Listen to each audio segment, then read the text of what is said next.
This girl was a total novel addict, especially for those heart-wrenching, tragic love stories. Just as she was about to rush home to read her novel, a truck suddenly appeared. Like in so many novels, she was reborn as Lucette, only she was completely ordinary.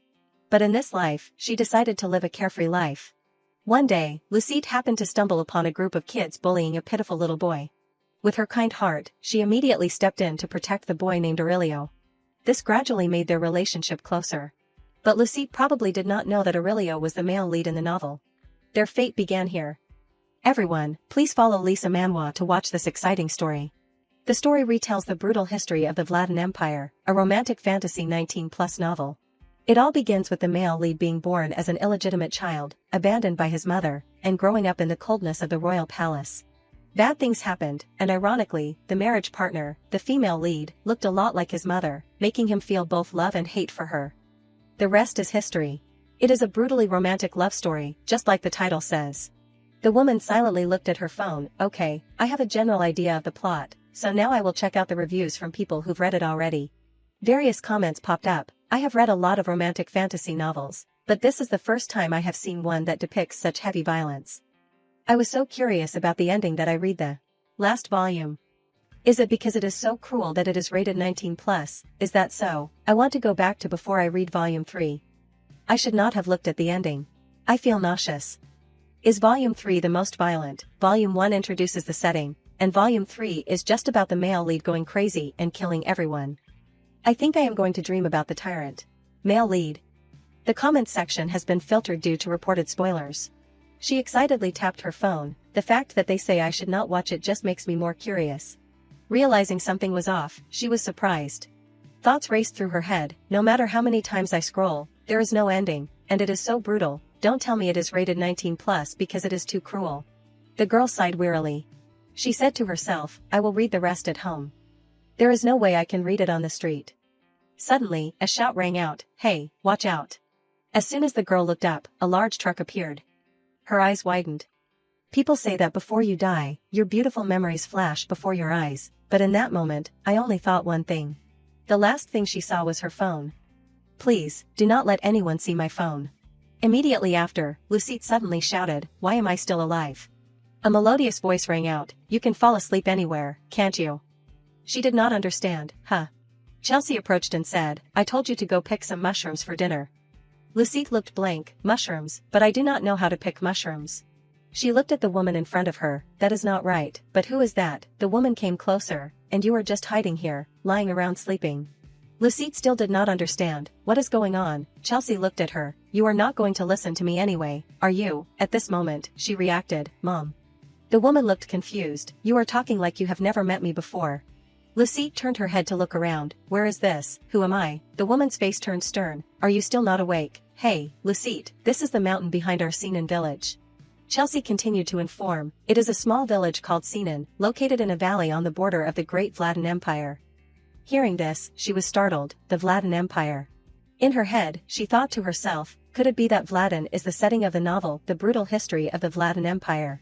Lucette's expression became even worse. So I am.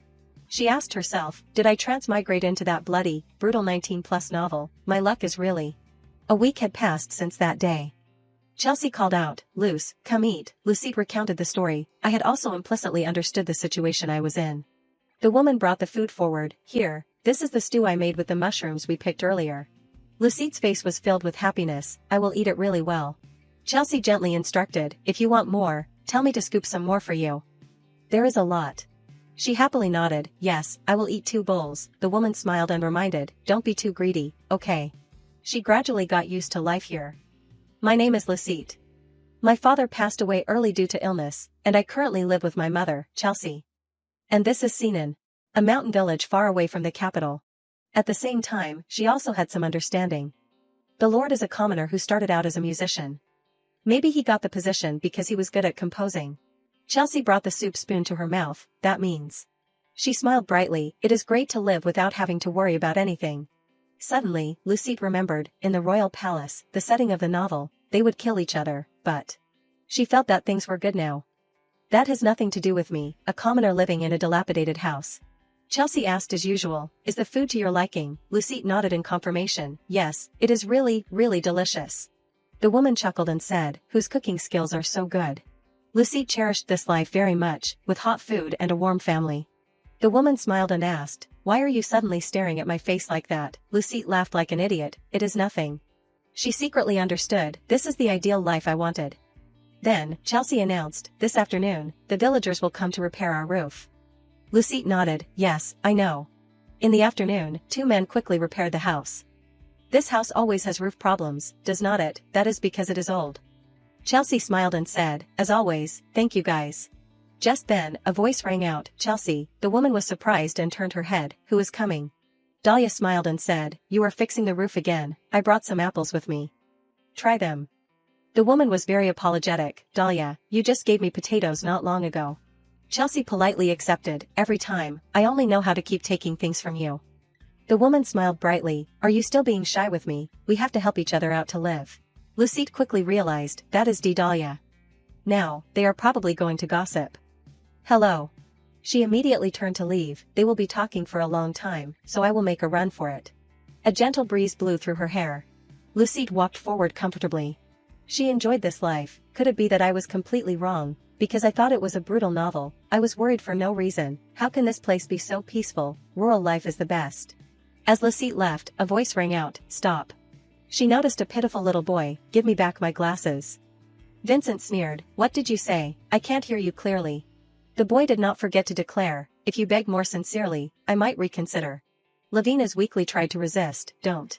This made Lucette confused, what are they doing?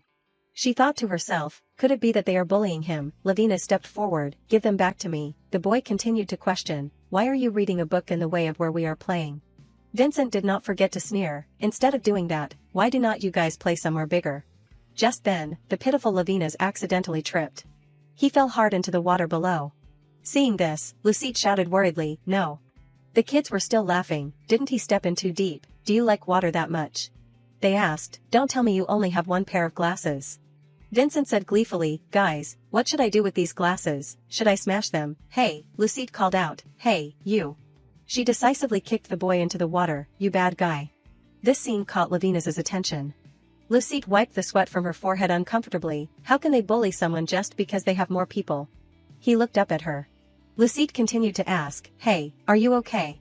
She gently reached out her hand, it is okay now. Take my hand. This action alone was enough to move him. Lucette repeated her words, hey, can you hear me? Take my hand. Lavina's eyes widened, he. Lucette was also envious, he has such beautiful eyes, like a gemstone. Just then, a voice rang out, hey, Luce.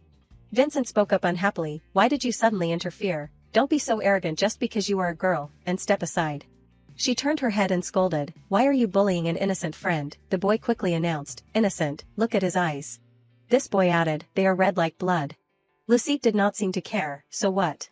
Vincent sighed and informed, you idiot, do not you know, red is a cursed color. She sighed and scolded, you are such a kid. That is superstition from ages ago. Lucette silently remembered, my mother said that in the imperial countries, wars often happen, and red is considered an unlucky color. She looked at Lavina standing there, but it is not his fault that he has those eyes. Just then, Lucette asked, what about my hair then? He blankly turned his head to look at her, it is the same red color. Her voice became even more certain, could it be that you want to bully me too because my hair is an unlucky red? Lucette continued to look at the group, I have to tell my mother. The hair color that I inherited from my deceased father is unlucky. Vincent was still trying to explain. No, hey, it is not like that. She grabbed a lock of her hair, it is not what? Her expression gradually became sad, Mom, what should I do? Vincent said my hair is cursed.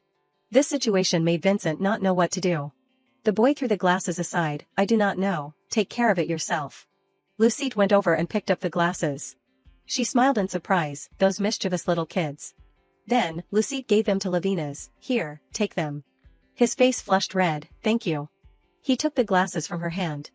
This action made her confused, his hand is shaking. She thought, his body is too weak. Lucette continued to pull Lavina's, are you cold, come here. He was still blank, huh. Her expression was a little worried, huh, what, your hand is shaking. If you leave it like this, you will catch a cold. Lucette felt concerned, because I am worried about you, I will take you home. Where do you live? He asked back hesitantly, my house, that is. Then, he led Lucette to a house, is this your house? Looking around caught Lucide's attention. It is hard to believe that there is a house here. Lavina slowly opened the door. Come in. The scene inside caught her attention. Her face lit up. Your house is just like a secret library. She continued to comment, there are so many books. Lavina's hurriedly explained, because I read books a lot. Lucide was curious, what about that, did you write those too? He nodded, I wrote them little by little. She asked brightly, that is great, can I explore your house a little more? He felt confused, there is nothing worth exploring. Lucide seemed to be enjoying herself, no way, there are so many interesting things here. Can I? Although surprised, Lavina's agreed, okay, if you want to. She happily exclaimed, thank you so much. He thought to himself, that is strange. This house is a place where people are not allowed to enter. Lucide was still praising, this bowl is so pretty. Lavina stepped forward, watching her back, suddenly bringing a guest home without any preparation, and even showing them around. He glanced in one direction, in fact, all of these actions are against etiquette and rules. Suddenly, he was confused, but why do I have the feeling that that girl won't think about it? Just then, their eyes met. Lucide asked curiously, hey, should not you go change your clothes? Are you standing there because I will touch something? Lavina shook his head, his face red, it is not like that. It is too impolite to leave a guest and go. She chuckled and said, what, is that so, you are really a polite boy. At the same time, she pushed him inside, I will be fine. Go change, or you will catch a cold. Lavina's immediately closed the door, then, I will go and come back. Wait for me a bit. Outside, she was still saying, go quickly. I will stay here obediently. In her heart, she thought, he is really cute. Lucide decided, then, I will really go explore this place now. Following that, she looked around the place.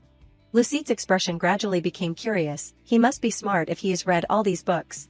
She explored around, although he is a little clumsy, he seems to be a kind child. Maybe he is a little introverted because he likes to study. Suddenly, she remembered, it seems like there is a saying that describes this type of person.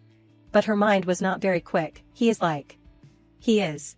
Lucide suddenly gasped, that is right, he is like a bookworm and he even wears glasses. It is perfect. She immediately decided, when he comes back, I have to ask him more questions. Lucide curiously picked up a bottle of liquid, this. Is it his food? She felt confused, what is this horrible smell, is it really food, isn't it spoiled? Unfortunately, she realized something at this moment. Lucide sighed and said to herself, I was so shocked. Could it be that I am too hungry, this can't be food. I am so embarrassed. Suddenly, Lavina's appeared, what are you doing? Lucide slowly turned her head, hey, you, that. His expression had completely changed. She also became scared, is he angry because I touched the things in his house without permission? He was still about to say something, hey, you. Lucide desperately closed her eyes, I am sorry. I promised to be obedient, but. This situation surprised Lavina's, sorry for what? He brought the cookies forward, I brought some more cookies for us to eat together. Only then did she notice, cookies, oh my god, this is the first time in my life that I have eaten such delicious cookies. Lucide's face lit up, even the cookies for guests are so delicious. I am so happy.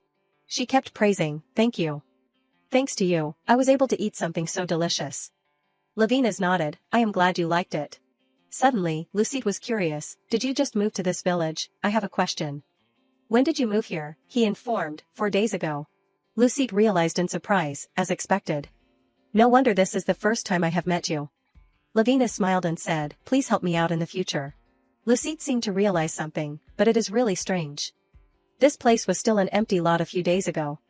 Are they building houses so fast these days? He was a little flustered, is that so? I have been at home the whole time since I moved here. She did not pay much attention, no wonder I did not know you. Suddenly, Lucide pointed forward, I have another question. Are all the books on the bookshelf yours? Lavina shyly nodded, they are all mine. Lucide laughed and praised, that is awesome, there are a lot of books that look difficult to read. He announced further, over there are philosophy books. She felt surprised, you like philosophy? Then, Lavina said some strange knowledge, initially, I started reading it because I was interested in metaphysical realism, but the difference between the perception of the subject and the object. His face lit up, in other words, if the theory of existence and the theory of value are the study of objects and values, then the theory of cognition is a more fundamental approach to humans. Finally, the concept of symbols is based on the relationship between the subject and the object. However, in terms of methodology, the basic premise has collapsed. And where is the objectification of the entity going? Lucide did not know what to say, this friend. He felt very strange in her. He has the ability to concentrate on his hobbies in a very different way, with extensive knowledge and a very solid personal world. He is definitely a bookworm. Lavina suddenly gasped, I am sorry. I talked too much. Seeing him cough continuously made Lucette worried. Are you okay? Why are you coughing so much all of a sudden? You were in the water for too long just now. He immediately opened the bottle of liquid from earlier. It is okay. I will be fine if I drink this. Seeing Lavina's actions caught Lucette's attention. That medicine. It smells too strong. She felt curious. Hey, what kind of medicine is that? He explained. This is the only medicine that my body can drink. Suddenly, Lucette worried. What kind of illness does he have that he has to drink such strong medicine? She sighed and said, I see. In her head, she thought to herself, if I keep asking him what illness he has, will I be too nosy? Lucette's expression became sad. She quickly decided, hey, I will go home for a bit. Lavina's was surprised to hear that. Huh? Before he could react, are you leaving right now? Hey, wait. At this moment, she had completely left. Lavina stood still. Did I do something wrong? He remembered the actions from earlier. What was it? Was it because I told a story that only I knew? Or was it because I was impolite because I was coughing and drinking medicine during the meal? This surprised him. If not, then could it be? Lavina's felt regretful. Did she notice that this place is very strange? Unconsciously, he remembered the nobles in the royal palace.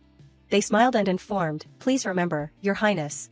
They also seriously instructed, in that place, no one must know your highness's identity.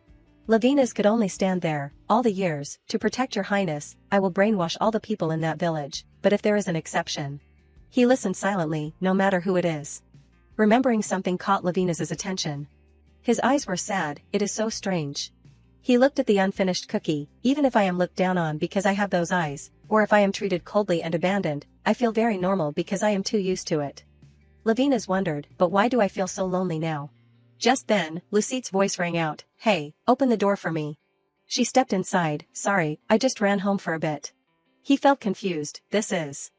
Lucette explained, it is the stew that my mother made. She continued to scoop it into a bowl. If you take medicine on an empty stomach, it will hurt your stomach. Then, she pushed it in front of Lavina's. It is still hot, so eat it quickly. He nodded, thank you. His face felt warm. So that is why you rushed home. Lucette smiled and said, I am sorry. I just wanted to bring it to you quickly, but the stew my mother makes is really delicious, right? He nodded and praised, it is really delicious. She immediately waved her hand, is that so? Eat a lot. Suddenly, Lavina's was confused, but, come to think of it, I still do not know your name. What is your name? She smiled and said, I am Lucette. You can call me Luce. This scene made Lavina's freeze. His face broke into a bright smile, and I am Lavina's. You can call me Lev. Time passed. Since then, we had become friends, and Lev's house had become our secret base. Lavina's announced, I have put it all together correctly. Looking at the Rubik's Cube in his hand surprised her. She immediately praised, that is amazing, Lev, you are actually a genius, right? He hurriedly shook his head, no way. I still have many shortcomings. Lucette sighed, if you say that, then what am I? Her expression gradually became sad, there are so many things I do not know. It must be hard for you to play with me, right? He quickly explained, it is not like I am actively playing. You are the one who actively plays with me. Lavina's continued to say, you came to me, spent time with me, and talked to me. Just those things alone make me very happy. He felt happy, all of these things are the first time I have had them. Lavina's face lit up, I am so happy that I only want to live a life like this forever. Lucette laughed and shook her head, what, that is not difficult at all. He immediately reached out his hand, we can just live like that, right, let us promise each other. She quickly agreed, promise that Luce and Lev will be friends forever. The distance between the two people shortened, I will remember this promise. Chelsea's voice rang out, Luce, are you here? Lucette quickly stepped out, Mom, the woman sighed, this girl, I knew you were here. Lavina's bowed his head, hello, madam. She smiled, Lev, are you doing well? Chelsea continued to hand over the cake, Luce, you came empty-handed again, did not you? I told you that you have to bring a gift every time you go to someone's house. He was overjoyed, thank you very much for the gift, madam. Chelsea gently added, playing with the naughty girl in my house must have tired you. Lavina's hurriedly shook his head, not at all. On the contrary, I feel very happy. He continued to say strange things, and I also know that it is customary to bring a gift when visiting someone's house, but if you compare the frequency of your daughter coming to my house and the space to store gifts in the house, then Lucette came closer and announced, "Mom, we are friends." She felt curious. We will still continue to play with each other in the future, so how can we give gifts every time we meet? Looking at the two children made Chelsea surprised. Look at these kids. Lucette quickly left, then, Lev, I will see you tomorrow. I am going home now. Levinas felt regretful. Be careful on your way home.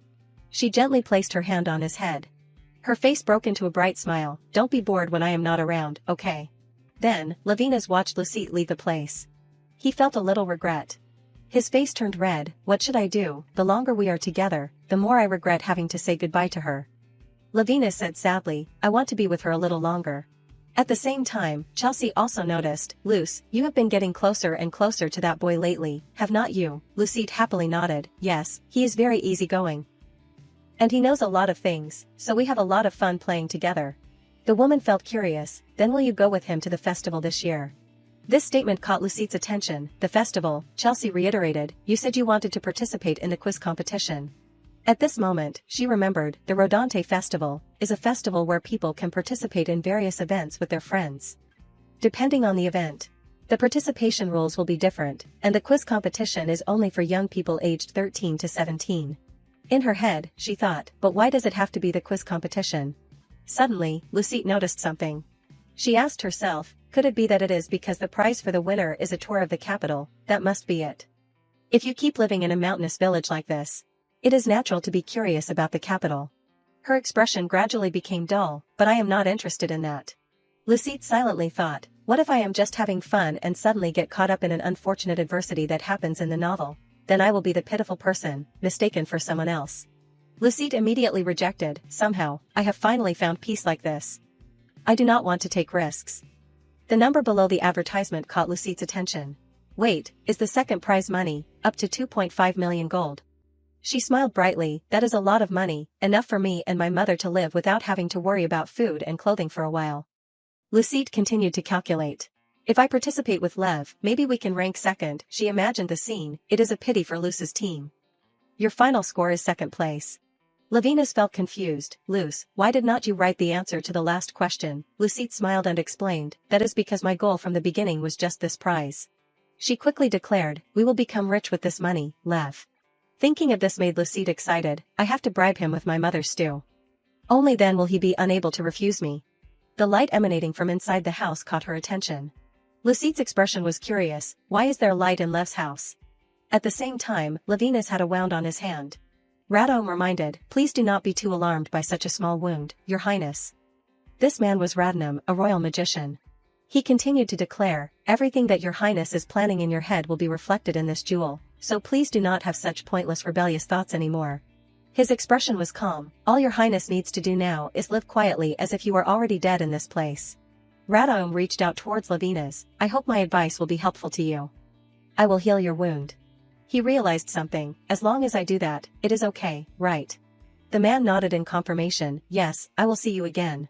Lucette's voice rang out. Lev, are you home? Reflexively, he immediately turned his head. Radom felt curious. You already have a friend so soon, Levinas coldly reminded. It is none of your business. Get out. The man stepped forward. I am curious who it is. That someone as picky as Your Highness would allow them to stay by your side. Suddenly, he was stopping the man. His expression completely changed. Don't make me say the same thing over and over again. Get out. The man felt a little regretful. Yes, Your Highness, if that is your command, I will do it. At the same time, Radom disappeared from the place, but please remember, His Majesty the Emperor is not so generous.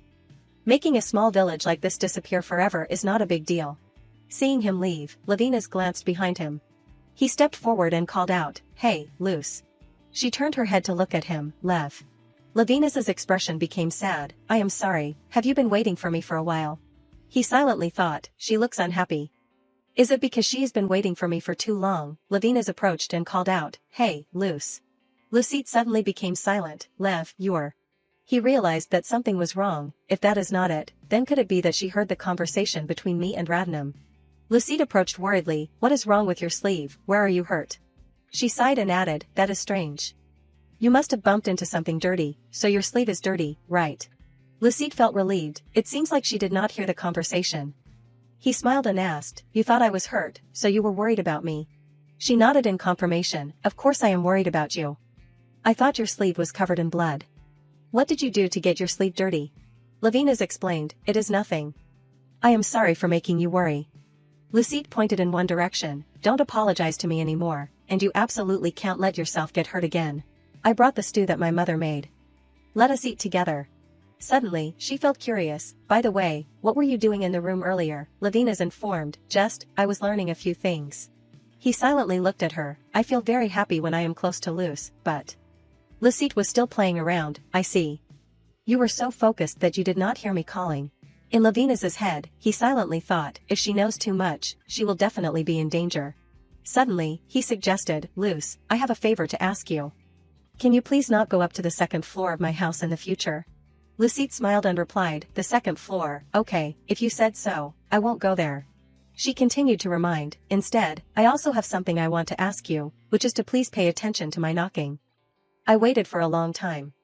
He was a little flustered. I am sorry, I will pay attention.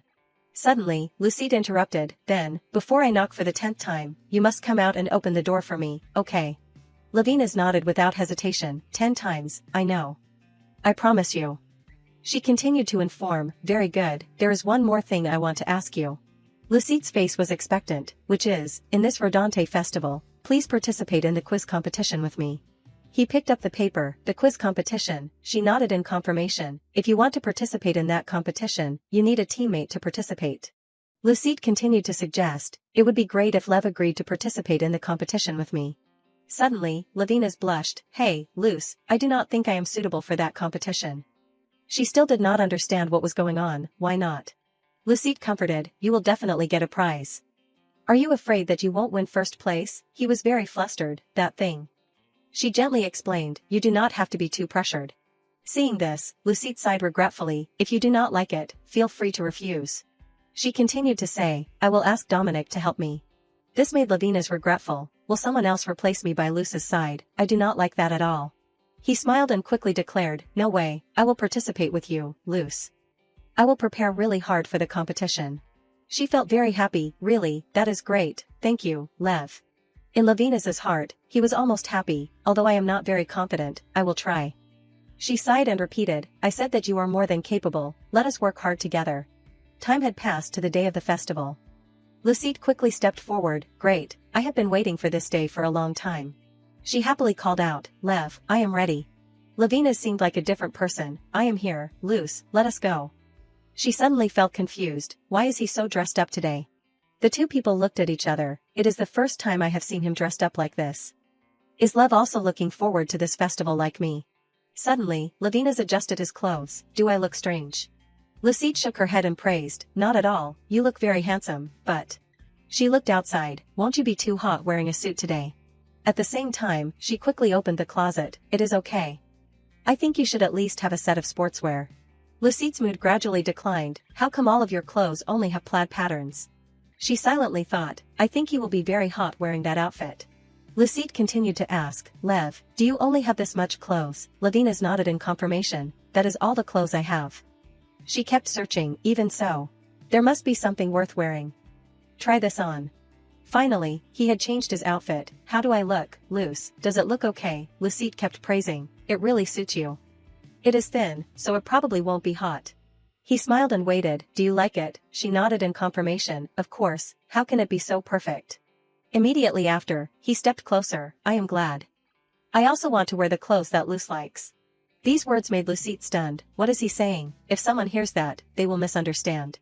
She immediately stepped forward, Lev, your hair is all messed up. Let me fix it for you. He obediently sat still, I know. Lucide meticulously reached out her hand, he is really like this everywhere, he can't be like this. Seeing him close his eyes caught her attention. Lavina's felt confused, what is wrong, is there something on my face? Lucide hurriedly shook her head, it is nothing. She silently thought, his glasses do not seem to have any degree. Do they? He informed, Luce, let us go quickly. It seems like the carriage has arrived. After arriving, Lucide instructed, here, wear this. My mother made it for you. Lavina's nodded in agreement, thank you. A voice rang out, Luce. Lucide turned her head in surprise, Dominic. He curiously stepped forward, what is wrong, are you two also planning to go to the festival together? His expression was regretful, I thought you would go with me. Lucide smiled and shook her head, I am sorry, But he was still very friendly, although I am a little regretful, I can't help it. I am Dominic. What is your name? He introduced his name, Levinas. Dominic felt curious. Levinas, Luce just called you Lev a while ago. He quickly reiterated, please call me Levinas. He did not forget to add, if Luce is bothering you, please let me know. I will teach you how to play soccer and take you to places with beautiful scenery. Lucette sighed and informed. What, I have never bothered him. Suddenly, Levinas declared, no. The atmosphere here was a little tense, that is not true. Dominic immediately turned around and walked away. Okay, just do whatever you guys want. You guys are so annoying. Lucette called out from behind, Dominic. Seeing this, Levinas reminded, Luce, let us get on the carriage now. Both of them immediately got on the carriage. Lucette still felt very curious, why is Lev so cold to Dominic? He does not even allow him to call him by his nickname. She glanced at him, is he still shy around strangers? Levinas gently asked, Luce, do you want a cookie? She happily nodded, okay. He did not forget to explain, I remember you ate it very happily before, so I prepared it for you. Lucette was overjoyed, really, that is so touching. Both of them enjoyed the cookies, that is right, Lev also needs time to adapt. The carriage continued to roll on. Lucette comfortably looked outside. But after only a few minutes, she felt sleepy. Seeing this, Levinas reminded, Luce, if you feel tired, sleep for a while. She slowly closed her eyes, is that okay? Then, she gently leaned on his shoulder, just a little bit. Seeing that she had fallen asleep, Levinas spoke up, if you want me to be friends with that friend named Dominic, then I will. I can do anything you ask, whether it is participating in the competition. Or anything else, but that name, I'd only allow you to call me by it. He silently thought, because the one who calls the name will become the owner of it. Lucette's face lit up, Lev. He moved closer and whispered, and that name, I only reserve it for you. Lucette was still sound asleep and did not know anything. The scene had shifted to the royal palace, the capital of the Vladan Empire. At this moment, Delmar hurriedly ran inside. He opened the large door and ran in. His voice was a little rushed, Radnam. Delmar worriedly asked, what should I do? Brother Aurelio has disappeared. He was the sole heir of the current Emperor Delmar Abel Hadassah. His voice kept ringing out, I asked Mother, but she did not answer me. Radnam, please do something. Radam gently placed his hand on his chest, Your Highness, what can I do for you? Delmar quickly pleaded, please take me to my brother. He sighed and said, there is no reason for the great prince to disappear, Your Highness. He continued to suggest, I do not know. Please quickly take me to my brother. His expression gradually changed, I wonder if the great prince will welcome you. This made him confidently place his hand on his chest, of course he will. Of course my brother will miss me. Suddenly, Radam felt surprised, is that so? He raised his hand in the air, okay, I will take you to meet the great prince. Changes appeared around Delmar, you must not take off this cloak, okay, it is a magical tool to allow you to return to the royal palace immediately when your life is threatened. He still felt confused, why do I need this to go see my brother? He continued to inform, this is a safety device, so I wish you a pleasant time. Delmar slowly floated into the air, a safety device, where am I going that I need this? He was still about to say something more, wait, Radnam, wait. Finally, he completely disappeared from this place. Radam's expression appeared extremely calm. He comfortably sipped his cup of tea. At the same time, he comforted himself, I won't be punished for this, right? It seemed that Radam knew something, poor prince. Lucette and Levinas were still happily walking together. Lucette kept praising from one side, the festival is really fun. She remembered earlier, the dart throwing, she kept praising, hit them all. Up to the lucky wheel, Lucette clapped, first place. Then, the treasure hunt, her expression was stunned, you found it already.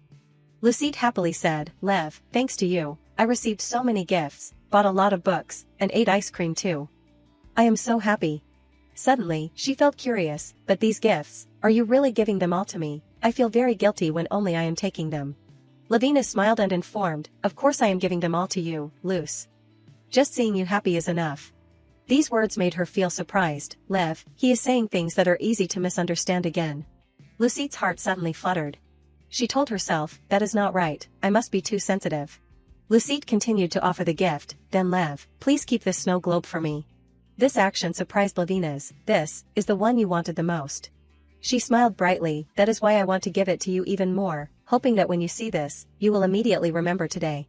This made him stunned, remember the memories between me and Luce. He immediately took the gift, okay, if you said so, I will leave this for you so that you can remember today at any time. A man's voice rang out, "From this moment, we will start accepting registrations for the competition. All participants in the competition, please move over here." Lavina's quickly remembered, "Luce, what is your goal for today?" Lucite continued to inform, "Is second place. I want to be second place, no more, no less." He felt curious, why? He did not forget to add, "If it is you, you might be able to get first place." This statement made Lucite laugh, "You are really?" She gently explained, "Of course first place is good, but, do not you feel pressured, I think second place is good too." "Second place is enough to satisfy me." Lavina's listened silently, "Second place is enough to satisfy you." He silently thought, "Until now, in everything, I have always thought that I must achieve first place. So even if it is not perfect, it is okay if I am satisfied with it." Lucite turned her head and said, "I do not care about the first place prize, the tour ticket of the capital." He nodded in agreement, "Me neither." She smiled and replied, "As expected, we understand each other very well." Suddenly, at this moment, she remembered something. Lucite looked at the shop in front of her, "That is right, it seems like my mother has been in the grocery store for quite a long time now." She turned her head and instructed, "Lev, I forgot what my mother told me to do. How about you go line up and wait first, I will be right back." Lavina's nodded in agreement, "Okay, go." He did not forget to wave his hand, "See you later, Luce." Lucite nodded, "Okay." Then, he looked at the place that was accepting registrations to participate in the Rodante quiz competition. The scene here was extremely lively. Suddenly, Lavinas felt lost, "When will Luce come back?" A familiar voice caught his attention, "Why is no one answering me, can't you hear me?" Delmar kept asking, "Wait, there is no way no one can see him." He tried to search around, "A boy with black hair and red eyes, have you never seen someone like that?" Lavinas stared blankly at the figure of the boy, "Is that Delmar?" He did not know what to do. "Why is he here? He is even looking for me." Delmar was still making a fuss, "Because he is tall, he can be easily recognized." "Don't lie to me. Tell me the truth. Where is my brother right now?" Suddenly, a hand placed on his shoulder. Lavinas's expression completely changed. "Delmar, why are you here?" He smiled brightly, "Brother." After that, the two went to another place. Delmar still innocently kept asking, "Have you been well lately? You suddenly disappeared, and I missed you so much." Lavinas turned his head, "How did you get here?" He smiled and explained, "I asked Radnam to take me here." His expression was cold, "Why?" His face was beaming, "Because I really wanted to see you." Delmar quickly hugged Lavinas tightly, "I really missed you, brother Aurelio." His real name was Aurelio Lavinas Hadesa, the name of the prince who was exiled because he was born an illegitimate child. This made him helpless, "That name that I threw away." Aurelio sighed, "So it is you. You did not look down on a bastard like me." Delmar did not pay attention to his expression, "Of course. No matter what the royal laws are, I still like you." He did not seem to care, "Okay, just do whatever you want, because no one dares to scold you." There was a hint of reproach in his voice, "But you know that if you break the rules, I will be the one who gets scolded instead of you." He still did not understand what was happening, "Yes." Aurelio continued to look at him, "Don't pretend like you do not know anything. Think about why I came here. If they know that you are here, I will be forced to leave for another place." He asked a little uncomfortably, "Where will that be? Will the next place be hell?" This action made Delmar very flustered. He immediately stepped back and informed, "I am not complaining about you." Aurelio suddenly remembered a memory, "I was pushed here, but I like this place more than I thought." "No, on the contrary, it is much better than the royal palace." He kept pleading, "I do not understand what you are saying at all, brother, come back to the royal palace with me. I will beg father." He did not seem to care much. "Unbelievable, it seems like you want me to be punished." Aurelio coldly reiterated, "Go back, Delmar." He hurriedly called out, "Brother, I." But Delmar still did not give up, "I understand. It is because I came too suddenly today, right? Next time, I will visit you more formally." He continued to inform, "Anyway, you will quickly feel lonely when you are in a strange place." Lucite tried to calm herself, "It seems like you are intentionally not understanding what I am saying." But his expression had completely turned angry, "Don't come here. I do not want to see you again. There won't be a next time. I am warning you." A series of these actions made him freeze, "Brother." A voice rang out, "Lev."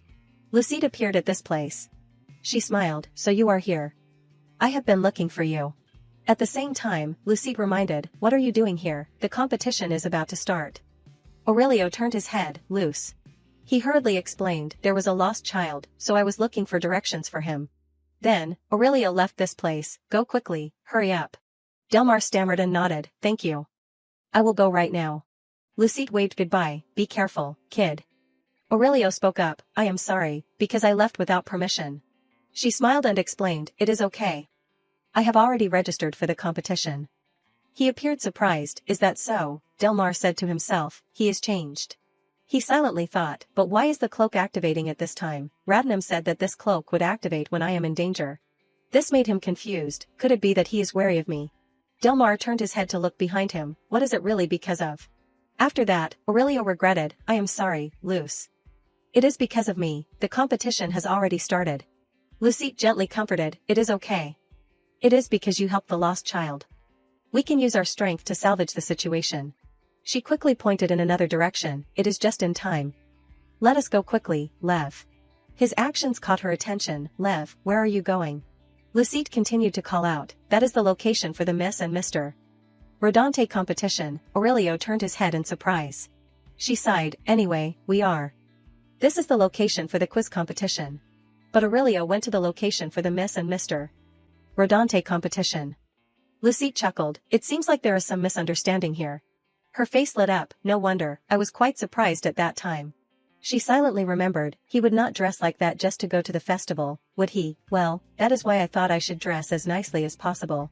Thinking of this made Lucite sigh. Turns out, there are times when he is really cute. She turned her head and said, anyway, it is a good thing we realized the misunderstanding in time, right? Aurelio nodded. That is right, let us go quickly. Seeing the voices from inside caught Lucite's attention. It has already started, the woman asked. Are you two participants in the quiz competition?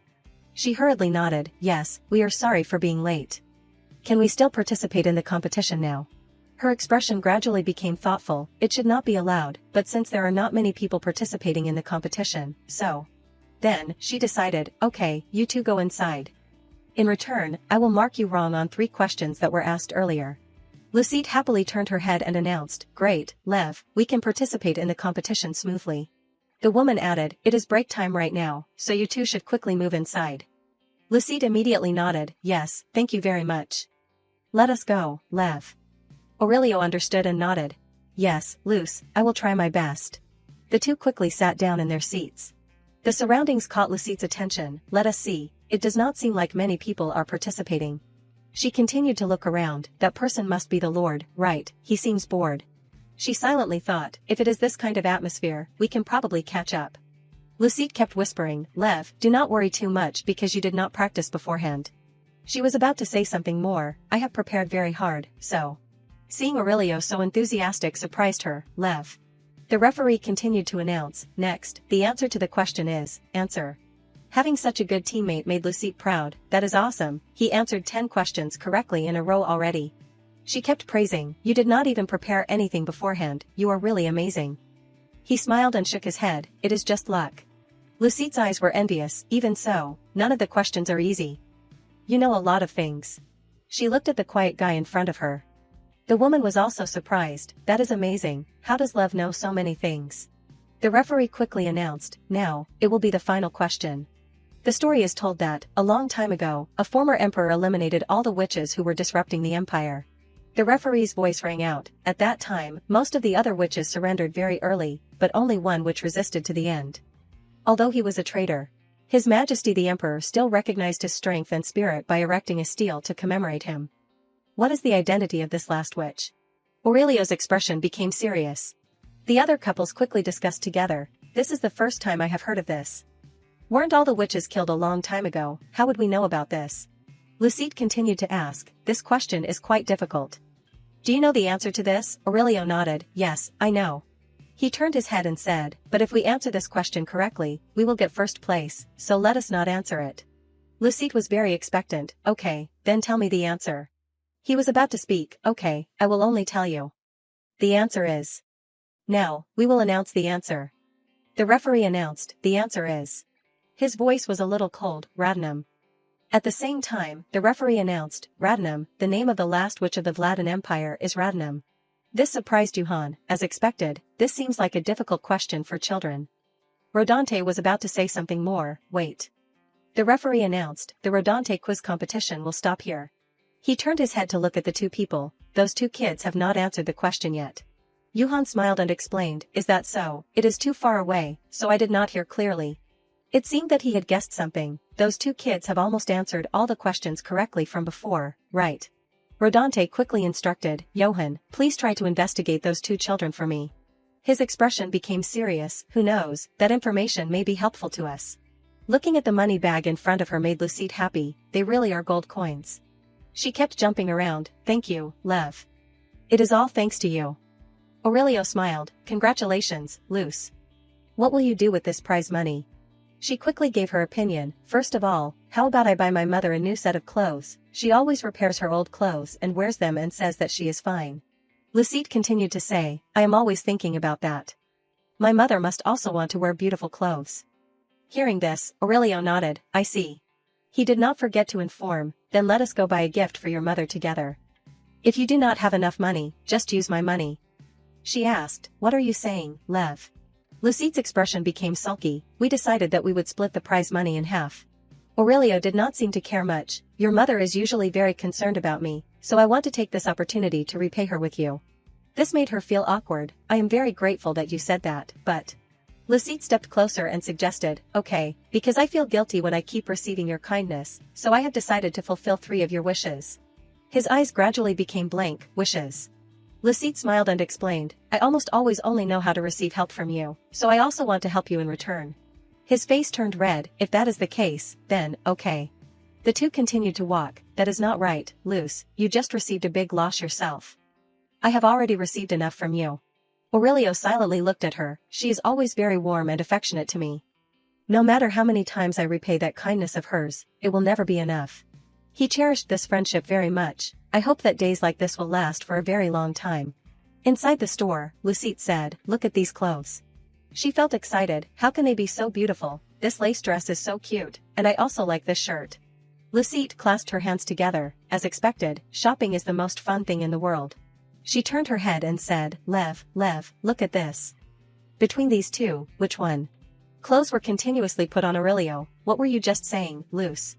Seeing this, she hurriedly stepped closer. I am sorry. Look at my head. Let us rest for a while. He sighed and sat down. I am sorry, but let me sit here for a bit. Lucette's face had a sad smile. I am really, too excited. It has been a long time since I have been shopping again, so. Remembering something caught her attention. Her expression gradually became thoughtful. This necklace is too beautiful. How much does this cost? It must be very expensive. Lucette reminded herself, no, I know what I am planning to do.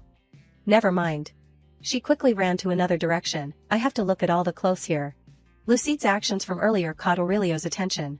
When leaving, she asked curiously, Lev, what did you find most interesting today? He sighed and pondered. It is hard to pick one. Aurelio continued to recount, because it was the first time I played games, shopped, and participated in competitions. Lucette felt surprised. Really, it was all the first time you did it. She quickly suggested, then, let us go together again next time to the festival. Hearing this, he paid attention. Next time to the festival. Seeing Aurelio having some difficulty made Lucette confused. You do not like it. He said strange words. Maybe I won't be able to participate in the quiz competition then anymore. Of course, Lucette was still very confused. She stepped closer to comfort. It is not like we go to the festival for the quiz competition. Of course, it would be good if we had more money, but... Aurelio glanced at her. Is that so? Lucette nodded and said, of course. Thanks to you, I bought a lot of gifts, and I am also very satisfied. She gently explained, the reason I want to ask you to go again is because it is very fun being by your side.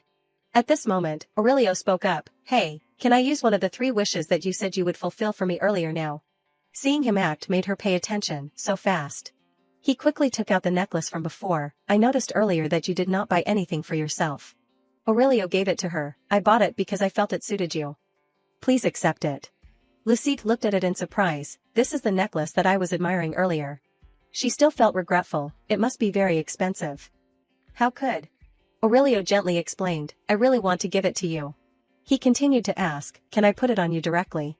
This warm action surprised her, so he has always been paying attention to me.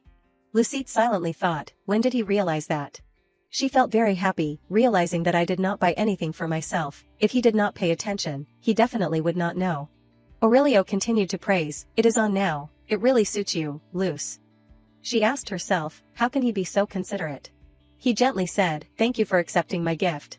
Lucette suddenly became silent. You.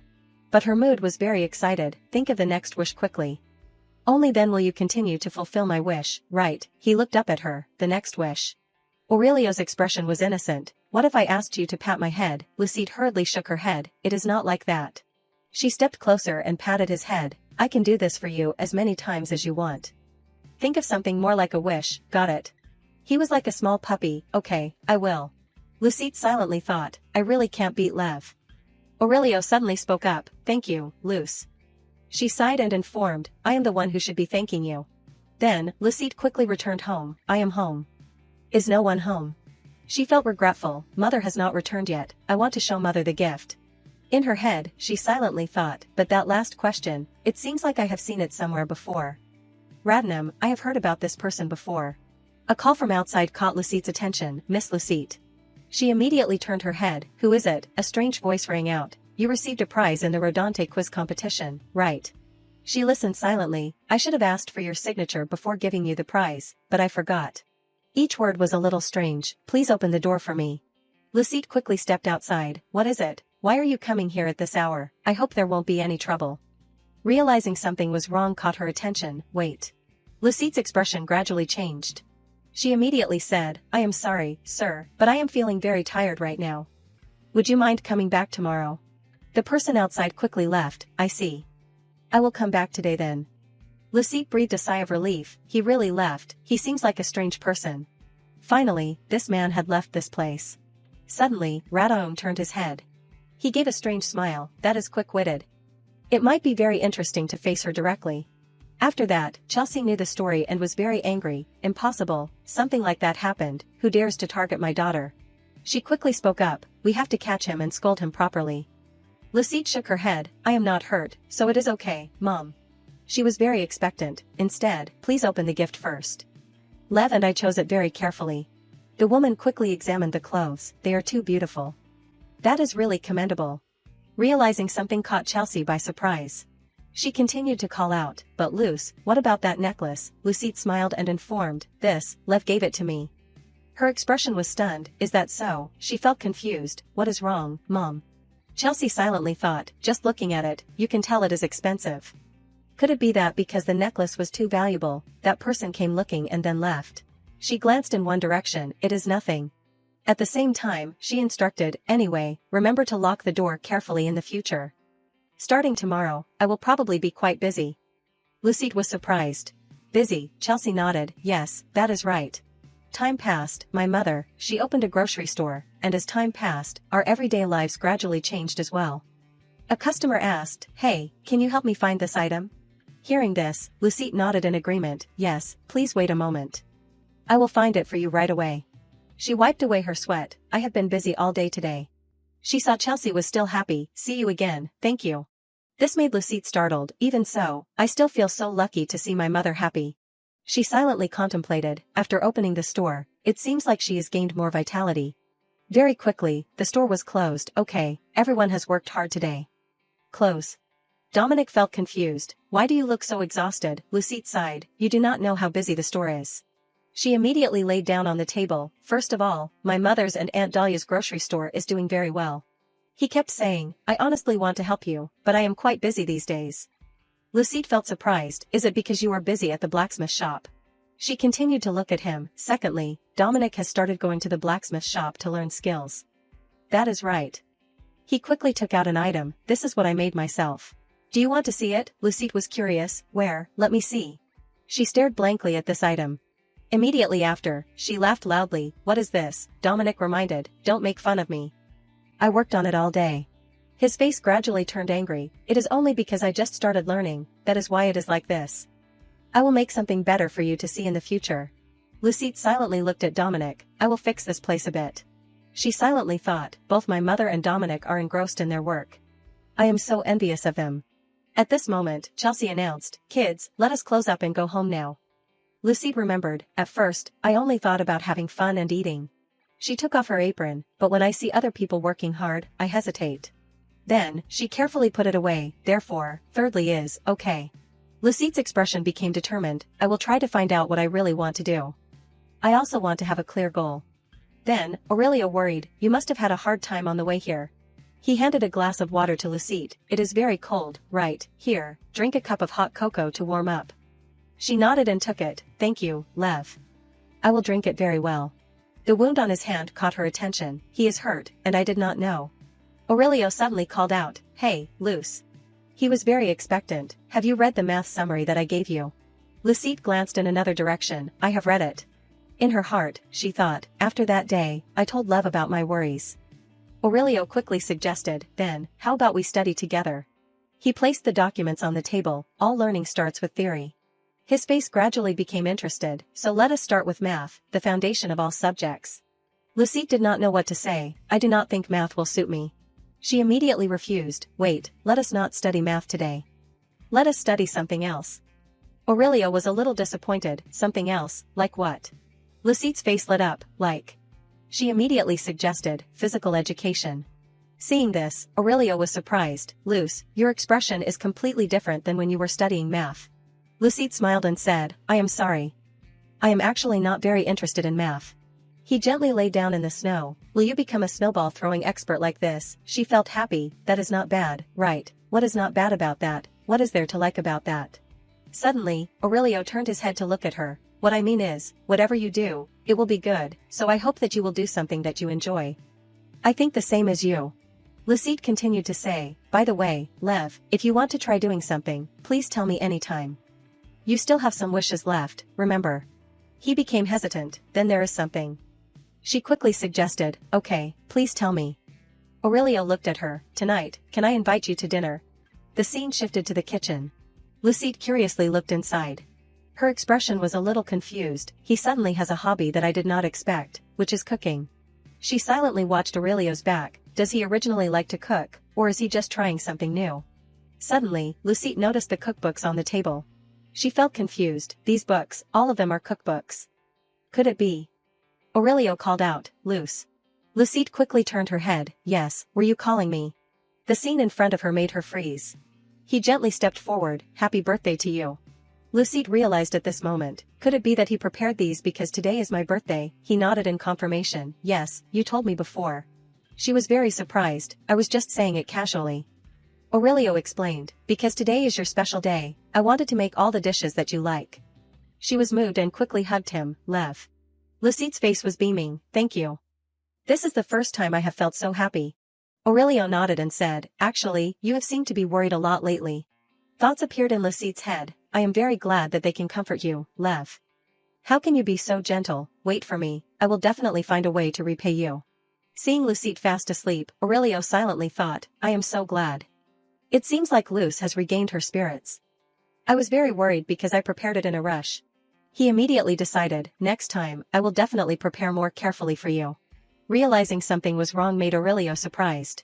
He felt confused. Who could it be? Today is not the day that Radnam comes. Could it be Delmar? I warned him already. At this moment, a familiar figure appeared. You are awake, Aurelio. Aurelio's expression gradually changed. Why did you suddenly come here? He was very stunned. Your Majesty the Queen. Diana coldly said, long time no see, you have grown up a lot, Aurelio. Aurelio was a little hesitant. Do you think so? She continued to ask, yes, do you feel any inconvenience living here, or do you need anything else? He immediately bowed his head. Thanks to the royal family's concern, I am living very comfortably. His expression was worried. Why did she suddenly come to find me? Aurelio remembered. I thought I would never meet her again. He became thoughtful. If it is only because of that the queen herself came here to find me, then. Diana continued to speak. To be honest, I was also very flustered. Suddenly, Aurelio remembered Delmar. Is she still worried about the succession? She glanced towards him. Indeed, I am very worried about you. He reminded himself, I can't act carelessly and reveal my weaknesses pointlessly. Aurelio responded, every decision of the royal family must have its reasons. Diana stepped closer and asked, that is right, Aurelio, you do not have any serious illnesses and have not encountered anything dangerous, have you? He nodded in confirmation. Yes, that is right, Your Majesty the Queen. Diana's eyes became cold. Okay. She turned around to leave. I only came to check on your health, now I am going back. Aurelio felt confused. You do not have anything else you want to order me to do, he silently thought. She is just going back like that. She did not forget to instruct. No, remember to take your medicine properly. Although surprised, he still nodded in agreement. Yes, I will take my medicine properly. His thoughts appeared, she really just came to check on my health. Aurelio felt very confused. Is being confined in a village in an unnamed mountain valley not enough? They are like going around looking at the zoo when they are bored. His life was too suffocating. It is annoying when they keep taking turns appearing and monitoring me. It seems like they only treat me as something for them to examine. Then, Aurelio opened the door and stepped inside the room. Lucite was still fast asleep, catching his attention. Luce. Aurelio knelt down on one knee. It is enough for me as long as I can be by your side. He gently touched her hand, so I won't allow this to be hindered. In his head, he calculated, I need to come up with countermeasures. His eyes gradually became scary, a countermeasure that can protect me and Luce. I will absolutely not let Luce be in danger. Then, Aurelio worried, Luce, are you okay? He continued to ask, your complexion has not been good since just now. Lucite felt a little embarrassed, well.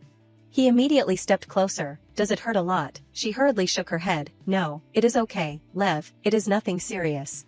Lucite hugged her stomach. It seems like I ate too quickly yesterday, my stomach is uncomfortable.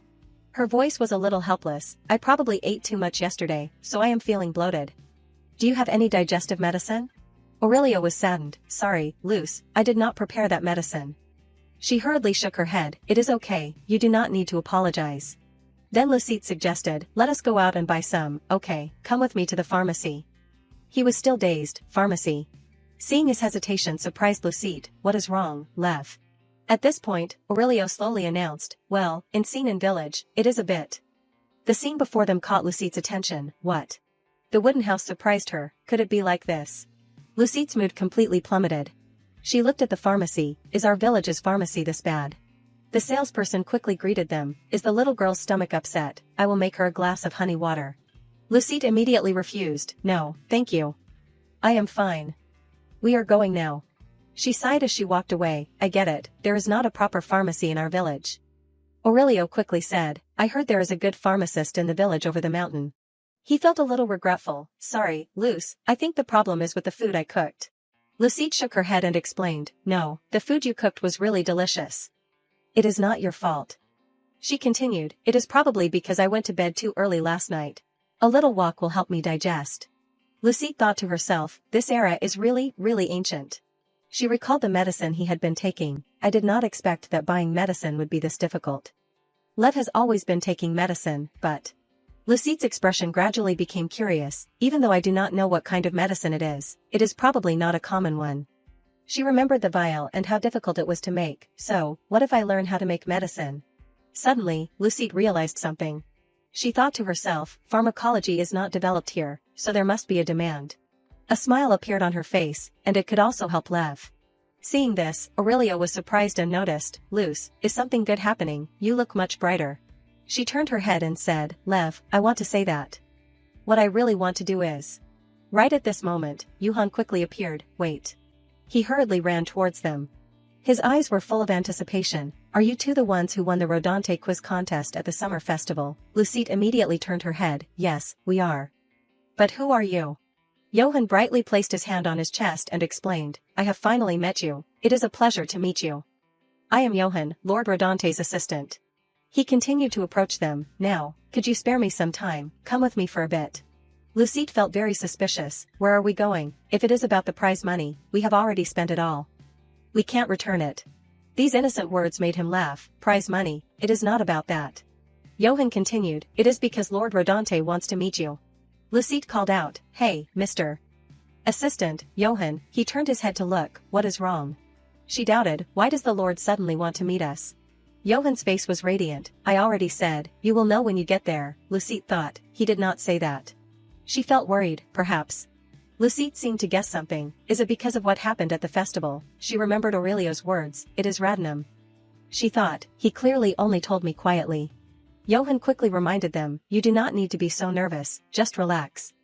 It seems like we are almost there. That is Rodante Castle.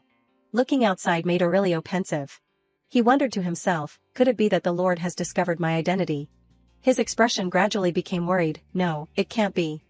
They definitely would not imprison me in a place connected to the royal palace. Aurelio quickly returned to normal. Calm down. I need to take my medicine. Then he reached into his pocket. Damn it, I forgot to bring my medicine. Lucite turned to look. Lev, what is wrong? You do not look so good. He stammered, really, I guess it is just that I am carsick. But Aurelio still explained, I am probably just a little nervous because I am about to meet the Lord. She gradually became worried, really, are you sick anywhere? He nodded in confirmation, yeah, I am fine. Don't worry too much. He thought to himself, hopefully, nothing special will happen. Seeing the two of them, Rodante said, so, you are Lucite and Lavina's, right, you must be tired from the long journey. It is a pleasure to meet you. Lucite bowed, greetings, Lord. It is an honor to meet you like this. He immediately waved his hand, you are too polite, young lady. His face was radiant, come, let us have some refreshments while we talk. This situation stunned everyone. Lucite was surprised, there is hot tea and even dessert. It seems like he is really welcoming us. She felt confused, what exactly does he want to talk about that he called us, people who live in the suburbs, here? Rodante turned to look at the two of them, Lucite, Lavina's. He asked tentatively, you two answered the last question of the quiz contest last summer correctly, right? Lucite answered very carefully, yes, we had seen similar content in books, but because we were not confident, we did not write the answer. He nodded approvingly, indeed. Actually, not many people know about that mage. Lucite was a little flustered, really. At the same time, Rodante made a guess, only two types of people would be interested in that, either a child from a prestigious aristocratic family or a very studious child. He gently sipped his tea, so, which is it? The next question stunned them, are you two interested in studying? Rodante quickly probed, you two do not plan to go to the capital after you grow up, do you? Seeing them shake their heads made him overjoyed, that is right, that is great. He reached out and took Lucite's hand, we have finally found you, Rodante's precious talents. His voice became excited, have you wanted to study anything more during the past time, tell me, and we will support you with all our might. She still did not understand, what do you mean, sir? Johann sadly wiped his tears at this moment, actually, we have always been looking for talents for Rodante for a long time. He recounted the story, however, after that person learned the skills, they tended to migrate to the capital. Right when we could not find any more children to teach. After speaking, he looked at the two of them, I met you two, outstandingly intelligent people, in the quiz contest. Rodante also quickly explained, I have been very tired looking for you for the past time. Anything is fine, whether it is teachers or books, we will find them for you. Lucite was still skeptical, anything is fine, right? Then she still decided to say, well, not long ago I realized that there is not a proper pharmacy in Rodante. He was surprised to hear this, pharmacy. Lucite nodded in confirmation, yes. If you want your body to recover quickly, you have to take different kinds of medicine together. I was very frustrated because there was no place to buy medicine. She did not hesitate, so, I want to learn pharmacology. Then Lucite sighed, for some reason, I feel like today is going to be a long day. Aurelio nodded, that is right, a lot of things we could not have predicted have happened. Her face became radiant, yeah, the subject you said you wanted to learn was also beyond my expectations. Suddenly she became curious, magic techniques and martial arts, when did you become interested in that? Aurelio explained, when there is an opportunity, it is good to learn more things. Today's events excited Lucite, great, the motivation is surging within me, let us study hard together. He nodded in agreement, yeah, let us work hard together. Suddenly he turned and instructed, oh, sorry, but I have to go home first today, okay, you can go back alone, right? She smiled and nodded, of course, be careful on your way back. Lev. See you later. Seeing Aurelio ask someone to leave with him made her worried. She thought to herself, for some reason, he does not seem to have any energy. Lucite hurriedly said, Lev, are you okay? I will take you home. Seeing that he did not react made her worried, the distance is not so far that he can't hear me, is it? Lucite still stood there watching him leave, oh my god, his ears are so red, he is clearly sick somewhere. Then she went to Aurelio's house, Lev, are you in there, open the door for me. She suddenly felt worried, clearly, he promised before that he would open the door for me before I knocked for the 10th time. The door immediately opened, sorry, excuse my rudeness. Lucite looked around the house, why is the house so quiet? Aurelio's pained sounds rang out. She seemed to realize something, that is. She hurriedly rushed to the 2nd floor. Seeing Aurelio's familiar figure made her freeze. Lucite hurriedly called out, oh my god, Lev. His expression was very bad, wake up quickly. He helplessly fell into thought, I can't see anything. As if something was covering his eyes, and he could not move anything either. Aurelio felt despair, I am being punished now. Involuntarily, he turned his head to look, someone. If it is the knights, the footsteps will be loud.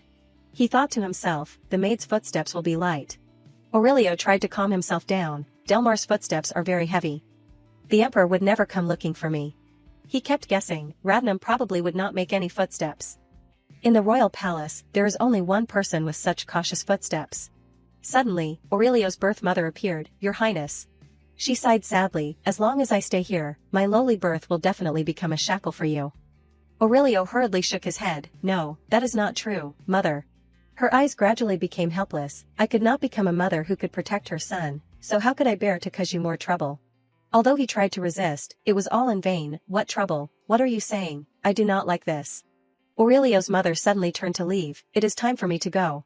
He hurriedly begged, Don't leave me alone in this lonely place. He felt despair in his heart, Mother, it is cold and scary here, please take me with you. But she coldly announced, Live happily, Lev. Aurelio was still trembling, Mother.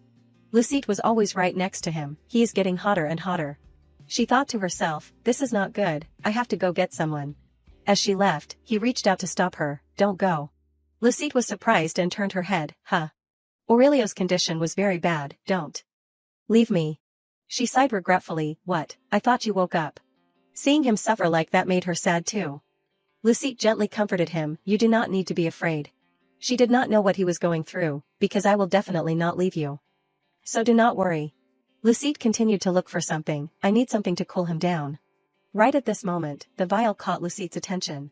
She curiously looked at the vial, That vial. Lucite laughed and opened it, Lev carries it with him every day, how lucky, if I give him this then. Her heart ached a little, Seriously, this medicine is so sticky, if this continues, I won't be able to give him medicine properly. Aurelio kept begging, Don't go. Her expression gradually became hesitant, not knowing what to do. Lucite looked at Aurelio, Lev, do you trust me? She thought to herself, This is not good, I feel so sorry for Lev. And so she drank a vial of medicine into her mouth.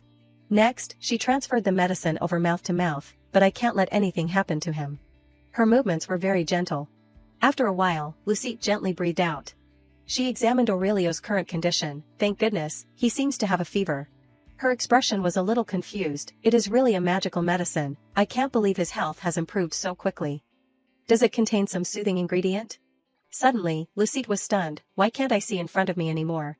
She slowly collapsed, I have to watch over Lev until he wakes up. Some time passed at this place.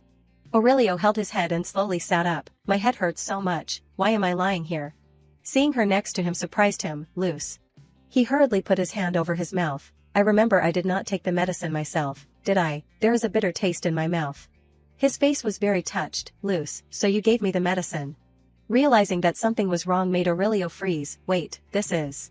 He remembered what Radnam had said, Your Highness, this medicine can only be used by you alone, because it is a medicine specially formulated for your condition. Aurelio's expression immediately changed, so it can become poison for others. He hurriedly called out, Luce, please wake up quickly.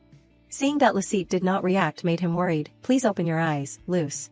The scene has shifted to the royal palace, the capital of the Vladan Empire. The emperor asked, Is Count Portino strengthening his army? The subordinate nodded, Yes, your majesty. Radnam continued to report, This is probably a move to control the forces in the west. His eyes were a little cold, I am not happy at all. It seems he is secretly expanding his territory. He quickly ordered, Radnam, go take care of him. The emperor's voice was very scary, Those seeds that threaten my throne must be cut off at the root. He looked up ahead, There is nothing more ordinary than those who do not know their place. This time, the emperor asked, Isn't that right, Diana? He seemed to remember something, Come to think of it, I have not heard her report on her recent reconnaissance trip yet. Diana asked, What are you curious about, your majesty? The emperor's eyes glanced at her, I only have one thing I am curious about. An ominous premonition worried her, Do you feel that he is a seed of disaster threatening my position? She remembered Aurelio, the name of a forgotten prince, exiled to the remote Sinan village because he was born as a royal descendant but was an illegitimate child. He was just a pitiful child, no one knew why Aurelio had to leave the royal palace. The question was, because he was the illegitimate child of a mistress. Aurelio was so innocent, or because he was like his mother, so smart and sensitive. Diana thought to herself, One thing is certain, after Aurelio was born, a mage gave a prophecy. She quickly remembered, and the emperor acknowledged that. Then Diana calmly announced, Don't worry too much, your majesty. Aurelio seems to like it there. Radnam on the side also bowed, The empress is right, your majesty. He seems to like that village very much. He happily reported, he has already made friends and is living very well. Seeing this, the emperor sighed, As long as it is not thoughts that are detrimental to me, no matter how well he lives, I do not care. She knew clearly in her heart, Emperor, for his power, he will not hesitate to use any means. The Emperor is not trustworthy, but he is definitely not the one who truly holds royal power. Anyone who dares to covet the throne will be eradicated by him. He can do anything. Diana thought to herself, I absolutely will not let that happen to me. She looked at her son, although Delmar is still young, I can't predict when the Emperor will change his mind. Her determination grew stronger, I must protect this position and my son. Inside the house, Aurelio was still begging, Luce, please wake up. Open your eyes. He did not know what to do, please, I beg you. He blamed himself in his heart, it is my fault, I should have told her that this medicine is dangerous. Aurelio's expression stiffened, if it is because of me, and something happens to Luce then. Right at this moment, Lucette slowly opened her eyes. She immediately sat up, I fell asleep. Aurelio was startled, Luce. She wiped her face, Lev, you are awake, that is great. I am sorry, I was not going to go to the second floor without permission, but... There was something warm in her voice, I was worried about you, so I followed you. Lucette continued to recount, seeing you unconscious, I gave you medicine. That medicine, it is very difficult to pour out, and it tastes very bitter. Aurelio felt confused, how do you know that? She explained a little embarrassed, actually, I directly gave it to you. I am sorry, the situation was too urgent. He stepped forward and hugged her, I am so glad you are okay.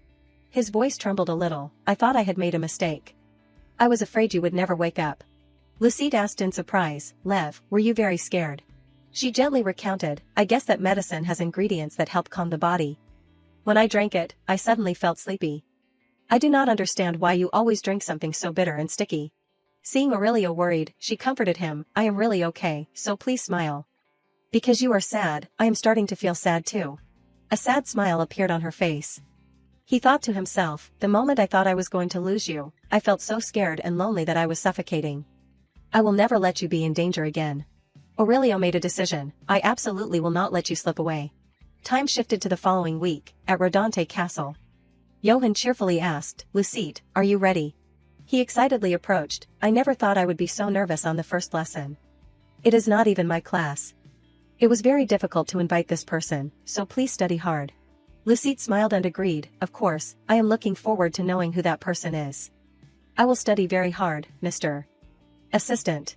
She immediately took out a book, I can't believe I can actually study pharmacology.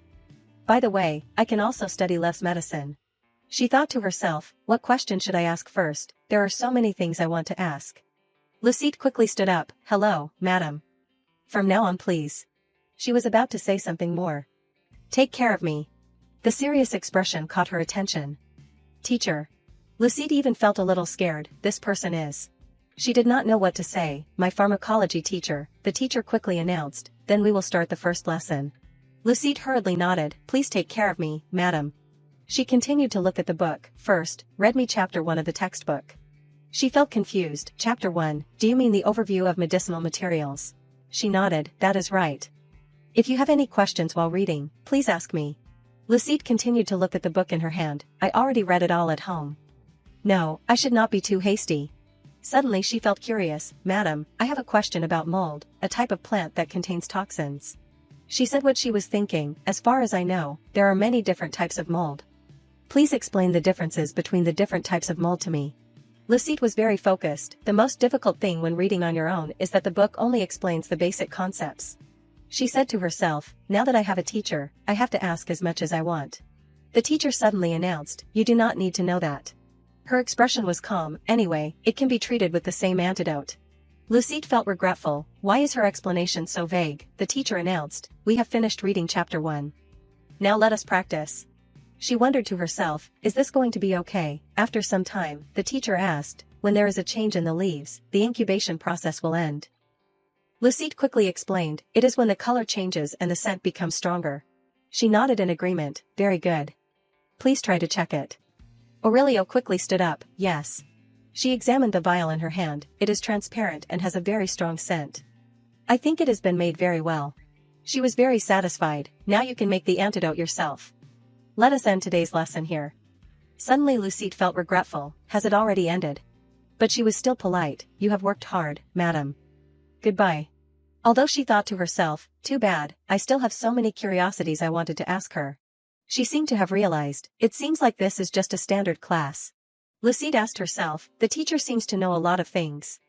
Or is she dissatisfied with me? Johan quickly appeared. Lucide, did the first lesson go well? Can you spare me some time? Lucide turned to look at him. Assistant Johan, what is wrong? He was a little embarrassed. I have something I want to ask you. She immediately approached. You have something you want to ask me? Me? Johan quickly whispered, the thing I want to ask is about Lavina's. Then Lucide felt confused. Did Lev get angry at you? He helplessly recounted everything. The thing is, we still have not been able to find a teacher for Lavina's. Feeling sorry, I went to ask him. Johan remembered Lucide's face at that time. He said that he did not expect anything from us, told me not to bother him, and to go back quickly. Her expression gradually became sad. Lev really said that. He was still crying. It is really my fault that made him wait. She approached to comfort him. I know you care about him. Lucide then smiled. The Lev I know is not that fierce. There must be some misunderstanding. After the lesson ended, Lucide quickly went home. She thought to herself, why did Lev say such harsh words to the assistant? He is not a person who does not understand others. Suddenly a voice rang out from behind. Hey, Luce, where are you going? Lucide happily greeted. Dominic suggested, you are on your way home, right? Let us go together. Suddenly she became curious. How's the work at the smithy going? Is everything okay? He smiled and nodded. Of course. Did you see the glorious wound here? His face was almost excited. It won't be long before I become the best blacksmith in Sinan village. Just you wait. Lucide had to laugh too. Little Dominic has grown up a lot. Remembering something surprised her. Didn't you just cry on Aunt Dahlia's skirt yesterday? Dominic was flustered. What are you talking about? He walked and asked, hey, can't you be quiet? When did I cry? Lucide quickly teased, still pretending you do not know. Aurelio stood on the side watching the two laugh and joke. He was a little embarrassed. Lucide was surprised and turned to look at him. Lev, were you waiting for me? She quickly waved. See you later. He felt curious. What were you talking about with Dominic? Lucide immediately recounted. It was just a chance encounter, so we just asked each other how we were doing. He said he is working at the smithy these days. Remembering that made her curious. By the way, Lev, I heard that you have not been assigned a teacher. It must be hard studying on your own, right? Aurelio sighed. Not really. I have been studying on my own all this time. She continued to probe. Don't you feel frustrated, because you can't ask about the things you are curious about? His expression was calm. You can find out by reading academic books. Then Lucide worriedly asked, but, what about that? Actually, I think the assistant was just worried about you. That is why he came to find you. She did not forget to explain. It seems like he is very worried because he has not found a teacher for you. He nodded. I see. He does not need to worry too much about me. Aurelio recounted everything. I am just worried that my work will increase unnecessarily because of me. Lucide thought to herself, as expected, the assistant misunderstood him. She quickly suggested, oh, next time, let us call Dominic along too, okay? Aurelio felt confused. Why suddenly that? Lucide smiled and explained, Dominic is also a close friend of mine, no less than you. She glanced outside. How great would it be if you two were close? He is not a timid child like before anymore. Wouldn't it be more fun if the three of us played together? This made Aurelio pause for a few seconds. Luce. He then asked, do you like Dominic? Lucide nodded innocently. Yeah, of course. Although he is a bit childish, he is a very good friend. He continued to probe. What about me? She happily replied, of course you are also an important friend to me. Why? Aurelio's voice suddenly became hoarse. Then who do you like more in particular? She was still surprised by this question. Aurelio continued, suppose if one of us disappeared. His expression became even stranger. Then would you feel that the remaining person is more special to you? Lucide felt surprised. If one of you disappeared, would I feel that the remaining person is special? Why are you suddenly saying this? He sighed and said, it is just that. I do not know what you would think. Aurelio continued, just consider it as we are joking and try to answer. What do you think? Lucide's expression was a little difficult. First, I do not want to think about things like this. But she did not think like that. Wouldn't the person who remained by my side be more special? A bright smile appeared on his face. As expected, it is the person who is always by your side until the very end who is more special. Lucide glanced outside. No, I think the person who gives me a more special feeling would be the person who disappeared. He suddenly felt surprised. Why? She continued to say what she was thinking, because time passes and will never come back and past memories will become beautiful memories. When I remember someone who has left. There was something strange in her voice. Wouldn't we feel more longing for them? Aurelio froze for a few seconds. Would feel more longing. Lucide smiled and said, however, I do not want any of you to disappear. because if that happens, there will be no one by my side. Let us stop joking about issues like this now, okay? He nodded sadly, yeah, sorry, because I asked useless questions. Lucide shook her head and comforted, you are also very special to me. Can we go for a walk somewhere? He happily nodded, of course we can. His eyes were strange again, I won't make you worry. Aurelio thought to himself, I will find a way to become the most special. He said to himself, to Luce. Then Lucide happily said, Lev, are not you tired, I can go home alone. He quickly explained, what are you saying, I can't let you go home alone in this weather. She smiled and said, thanks to you, I got home safely. So, I will go inside now, okay? Right at this moment, Dominic's voice rang out, Luce. He approached and reminded her, why are you so late, I have been waiting for you for a long time. His expression was worried, your roof has a hole again. Lucide was shocked and surprised, again. Dominic approached and announced, yeah, my mom told me to pick you up. Sleep at my house, okay. This scene made Aurelio uncomfortable.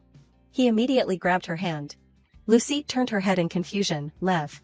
She quickly said, what is wrong, you are hurting my hand.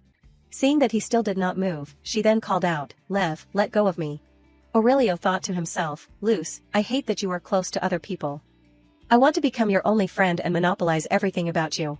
His expression was very uncomfortable, I won't give you to anyone else.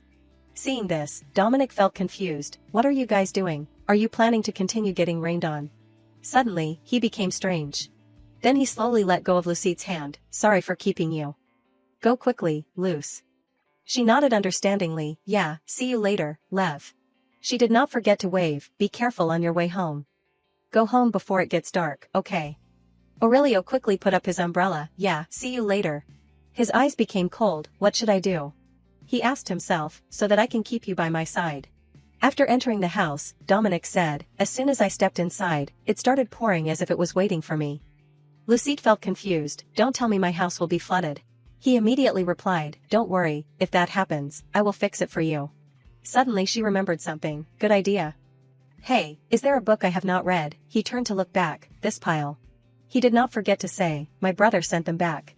Lucide felt curious, your brother? Dominic nodded in confirmation, yeah, I heard he is coming home soon. He recounted everything, he said the books were heavy, so he sent them back first.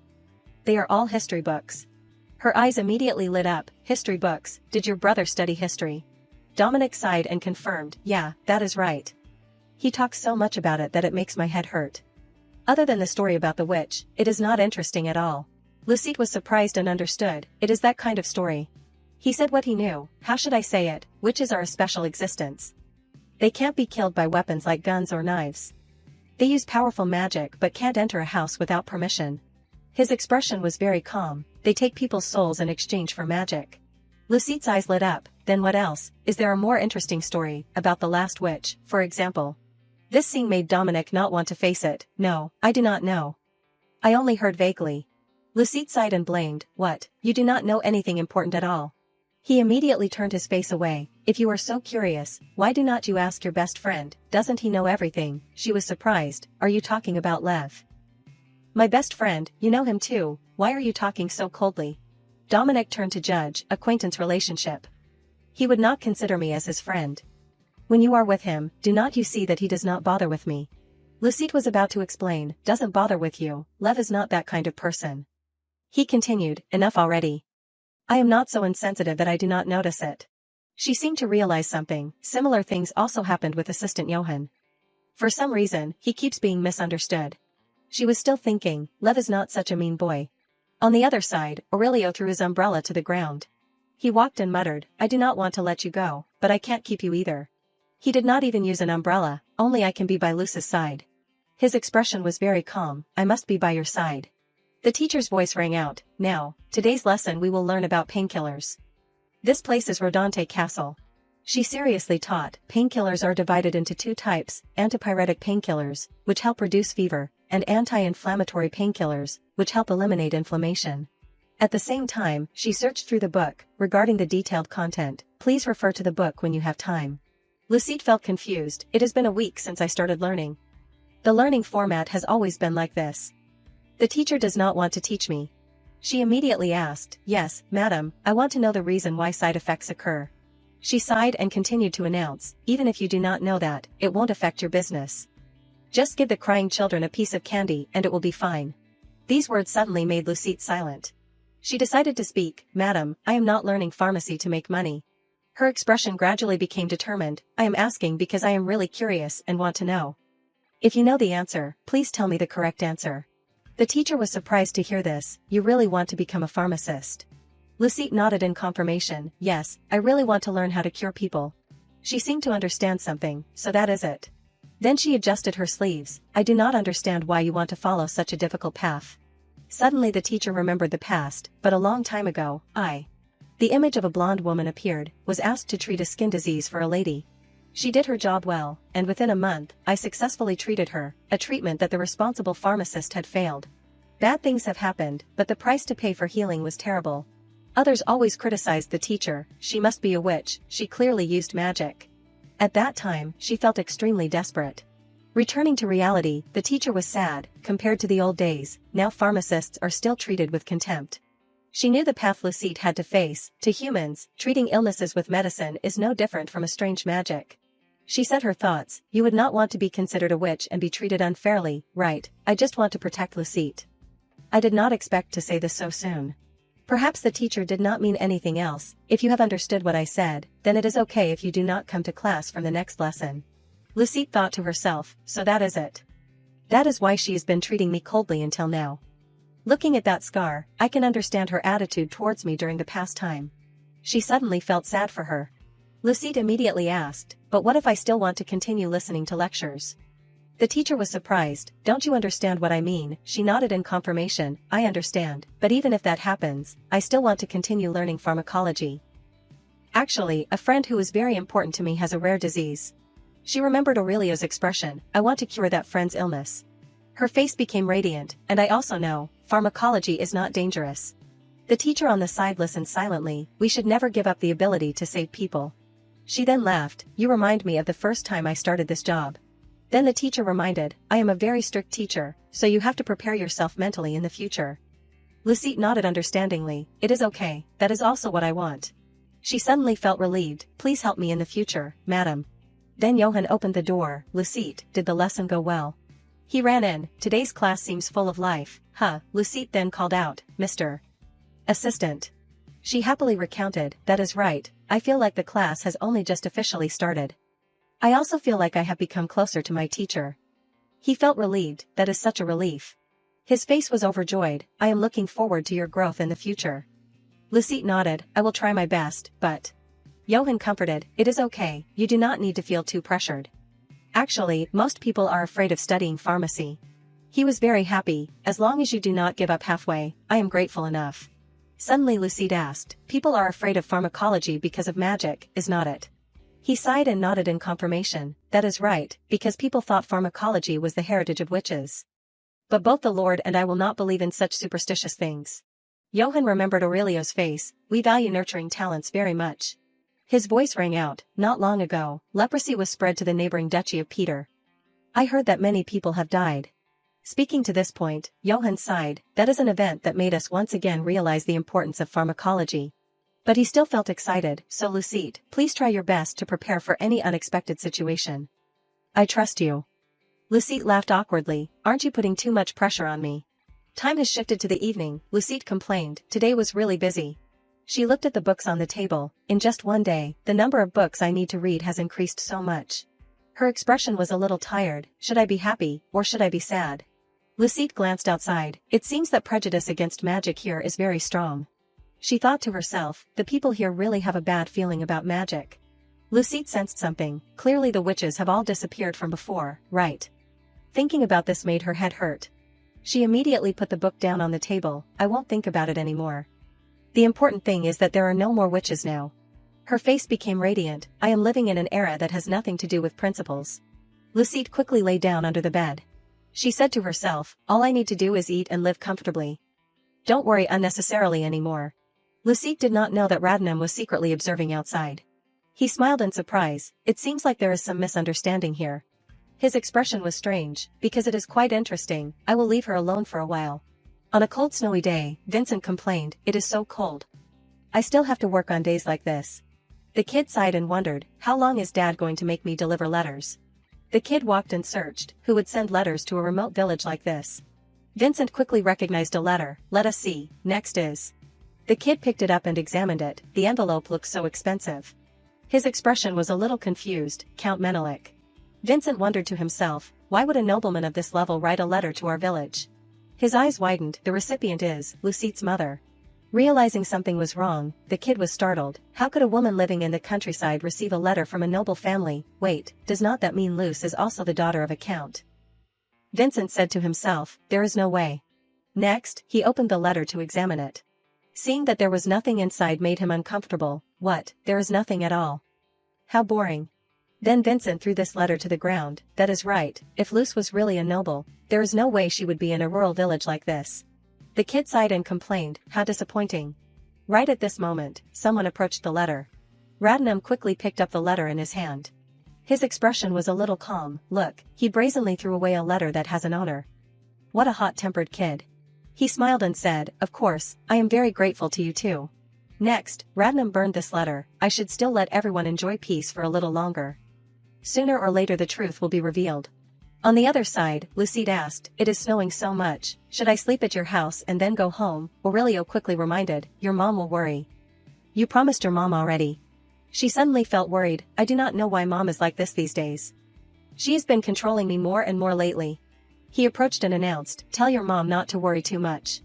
She smiled and looked at him, you are saying it as if you only take me home on dark nights. Her face was radiant, you always take me home. Lucide continued to remember, last time it was because it was raining, and when the weather is nice, it is because there is wind blowing. Sometimes there will be a fragrance of flowers. So I want to take you home and also. Her eyes became sad, the only time you went home first was when you were sick. Aurelio suddenly felt embarrassed, really? He gently held her hand, sorry, actually they are all just excuses. His face turned red, actually, I want to be with you a little longer because I feel regretful when you have to go home. These warm words caught Lucide's attention. She approached and happily said, we can always be by each other's side. Her expression was relaxed, Lev, you are really a spoiled little boy. Lucide continued to take his hand, I am worried that if this continues, you will faint alone on the way home again. Aurelio shook his head and explained, no, I am very healthy these days. I know I won't overwork myself. Lucide laughed gently and replied, I know, I will believe you. Instead, if something happens, you must tell me. He sighed and nodded, I know, I promise you. Lucide immediately decided, great, then I will go home by myself from here, because it is almost home anyway. As she prepared to leave, Aurelio called out, wait, Luce, before you go. He took out a gift, could you receive this, because I learned and made it myself, it is a little clumsy, but... She still did not understand what was happening, huh? Her expression was innocent, what is this? Aurelio continued to instruct, open it when you are alone, I hope you will like it. Time had shifted to late at night. Lucide suddenly felt confused, what exactly is it that he is being so mysterious about? She was very surprised, this is... Lucide looked at the gift in her hand, is it a pendant? She asked herself, did Lev learn how to make gemstones? Aurelio's voice rang out, Luce. Lucide seemed to have realized something. She hurriedly asked, Lev, is that your voice? He nodded in confirmation, it is me. Can you hear me clearly? Aurelio continued, I wanted to talk to you a little more, so I created this. This is also a little like being spoiled, is not it? Lucide felt surprised, what are you saying? You know I was just joking. I also like listening to your voice. Just in time, I also have something I want to give you. She gently announced, please try to look under the dining table in your house. Aurelio noticed, there is a strange box. Lucide nodded and continued, that is it. Please try to open it. I was planning to give you a surprise, but just in time, I also received your gift. The gift inside caught his attention.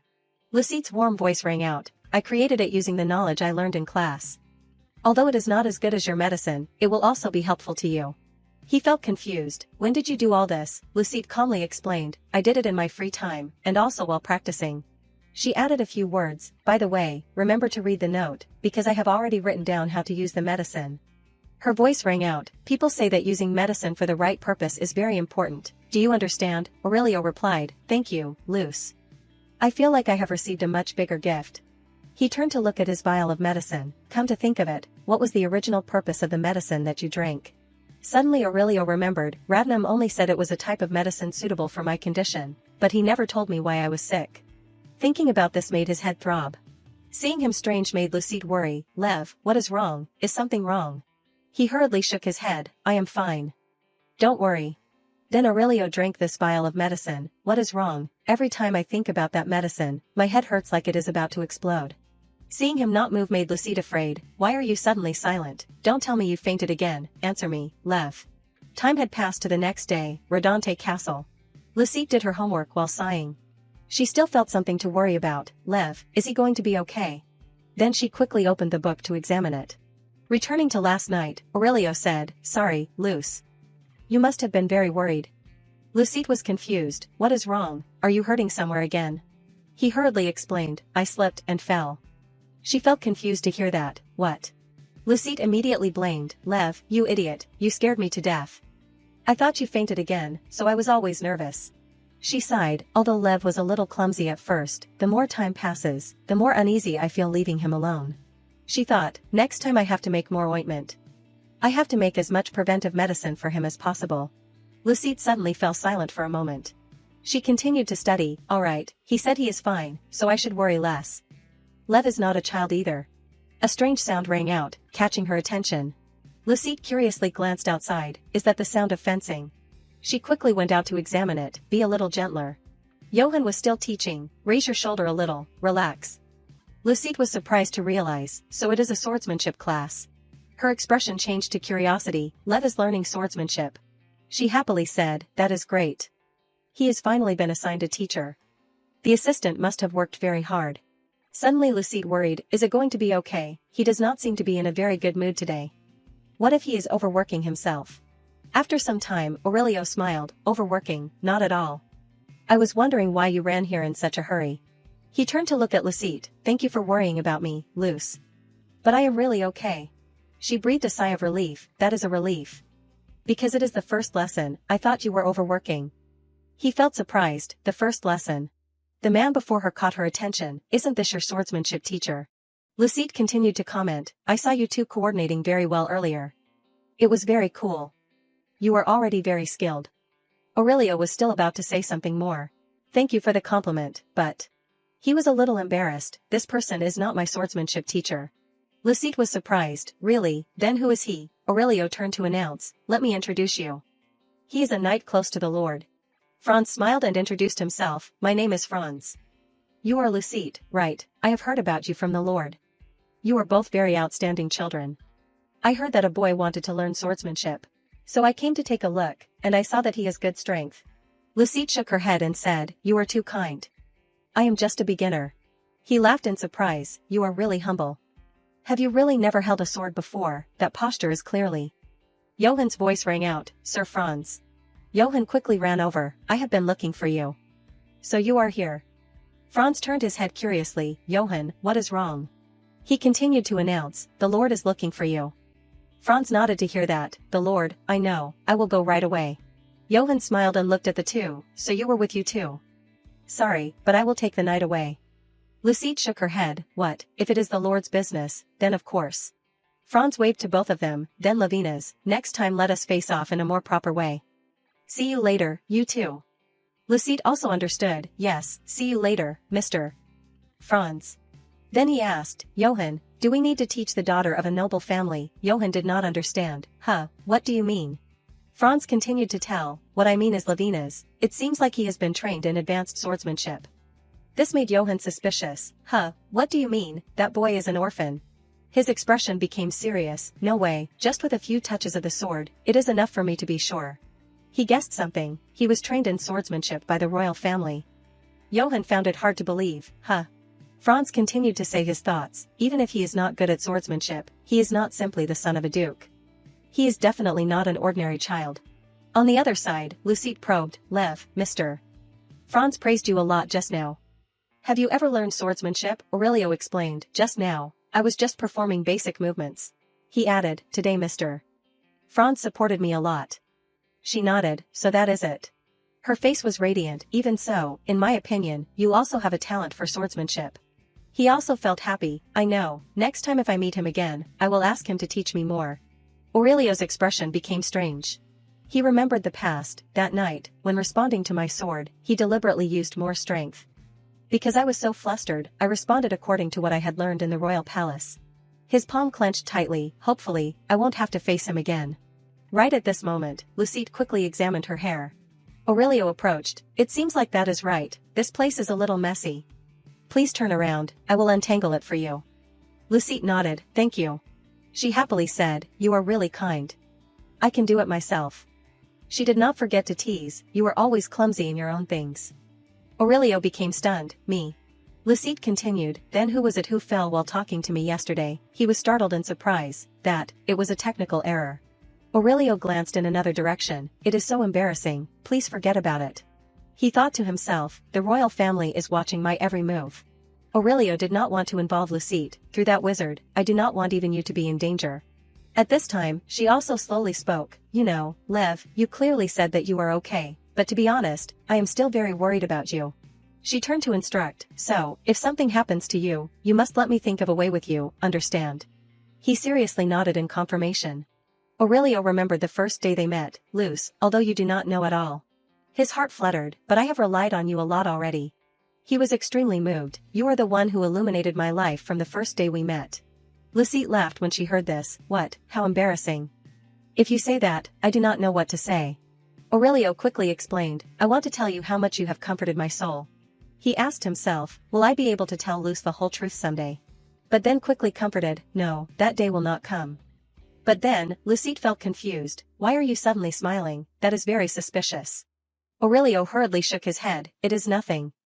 His heart was determined, I want to protect your smile forever. On a beautiful day, after that, time passed so quickly that spring had arrived in the blink of an eye. Lucette ran to this place, there are flower buds already. She thought to herself, before I knew it, I have lived in Sinan village for almost a year. She seemed to have grown up a lot, I can't say that nothing has happened during the past time, but I thought I had adapted to living here very comfortably. She thought in her heart, this is the life I want. A voice rang out, Luce. Lucette turned her head, Dietrich, he waved, over here. She felt strange, this person is. He smiled, long time no see, you have grown a lot. Dietrich continued to ask, don't tell me you have forgotten me already. Lucette seemed to remember something, could it be? She approached and said, there is no way that would happen. Long time no see, brother Dietrich. How have you been lately? He was a little disappointed, why did you answer me so slowly? I thought you had forgotten me. Suddenly he sighed, I heard Dominic say, you are studying at Rodante Castle these days. Lucette nodded to hear that, yes, that is right. I am on my way home from school today. Dietrich was curious, how do you find it, is it worth learning? Her expression was difficult, not really. It is getting harder and harder. It was not like this at first. He laughed in surprise, everyone is like that when they are studying. Dietrich added, don't just keep reading books, you also have to go out and have fun. Lucette looked at him, so, you have graduated, so you have come back here. He hurriedly shook his head, no, my professor is on vacation. Lucette seemed to guess, then you will probably stay in town for a while. She continued to ask, brother, I heard that you majored in history, is that right? Dietrich nodded, that is right, why? Her voice carried a question, actually, I am very curious about something. Lucette approached and whispered, can you tell me more about the story you told Dominic in the past? Dietrich was surprised, the story I told Dominic, she nodded, yes, the story about a witch, it sounds very interesting. She continued to recount the story, I am also very interested in stories about the royal family. Do you want to hear one, about a prince who grew up in the neglect of the royal family because he was born an illegitimate child? Lucette's voice rang out, forced to embark on a political marriage and developed a love-hate relationship with his wife. Due to constant misunderstandings, he killed the woman he loved, his siblings, and everyone around him. She was still enthusiastically recounting, a very sad and cruel story, with an ending that made everyone unhappy. Then Lucette asked herself, was I too rude? Dietrich became serious, Lucette, you. He covered his mouth, you have only grown up a little, but I already think you are strange. Lucette felt embarrassed, why, isn't this something that can happen? He laughed, not at all. Dietrich continued to say what he knew, because from the beginning the royal family could not harm each other. That is an oath that even the emperor can't break because it is a type of ancient magic. She blankly turned to look at him, but I heard that the witches of the past have all disappeared. He smiled and explained, that is why it is called ancient magic, but then. Dietrich suddenly became curious, why are you suddenly so interested in these things? He continued to ask, Lucette, are you interested in history? Lucette then laughed, a little. She thought to herself, how strange, I thought that was the ending of the novel. The content of the novel does not exist at all. She was confused, this is something completely unpredictable. Right at this moment, Lucette felt worried. She looked up at the sky, am I missing something? Inside the royal palace, Diana's voice rang out, Delmar, it is very late. She asked, isn't it time for you to go to bed now? He sighed sadly, I am sorry, mother. Only when brother, no, Aurelio reads me a book, can I sleep well? His expression was dejected, Mom, can you bring brother Aurelio back? Brother Aurelio is so pitiful. Diana was a little speechless, Delmar. He was still whispering, he must be very lonely. There was a little regret in his voice, living alone in such a remote village. Right at this moment, she questioned, how did you know that? She continued to stand up and judge, clearly he was taken to a place that you do not know about. Diana became even more angry, could it be that you went to see him? Delmar suddenly felt embarrassed, that. Her expression completely changed, I told you that you were not allowed to leave the palace without my permission. He recounted everything, it was Radnam who took me there. The familiar name made her freeze, Radnam, why? Delmar said sadly, last summer, I told Radnam that I wanted to see my brother, and he took me there with magic. He did not forget to add, I did meet my brother, but only for a moment, nothing happened. Diana sighed and covered her face, nothing happened, right? She thought to herself, until now, I still have not heard His Majesty say anything, perhaps it is not a big deal. This worried her, if he misunderstands that Delmar cares about that exiled prince then. Clearly the emperor has his own plans. Seeing this, Diana said with instructions, Delmar, from now on you have to act as if you have never met Aurelio, understand? Although very surprised, Delmar was still obedient. He happily nodded in agreement, yes, mother, I will act as if I have never met my brother. She thought to herself, if this continues, it will be very dangerous. I need a way to protect my son. She knew clearly what her abilities were. Suddenly Diana remembered the moment the two were talking, perhaps he also knows clearly how dangerous it is to accept a child's complaint. Her face became scary, I need to warn him. After going outside, Diana called out, Radnam, show yourself. I have something I want to order you. Radnam appeared at this place, as expected, I can't deceive the Empress. He gently placed his hand on his chest, Radnam, I respond to the call of the great royal family. Please give me your order, your highness. Her expression was unpleasant, I have heard everything. You let Delmar meet that child. Only then did he remember, this was a long time ago. She still continued to judge, you know how dangerous that is. His Majesty definitely has a reason why he isolated that child.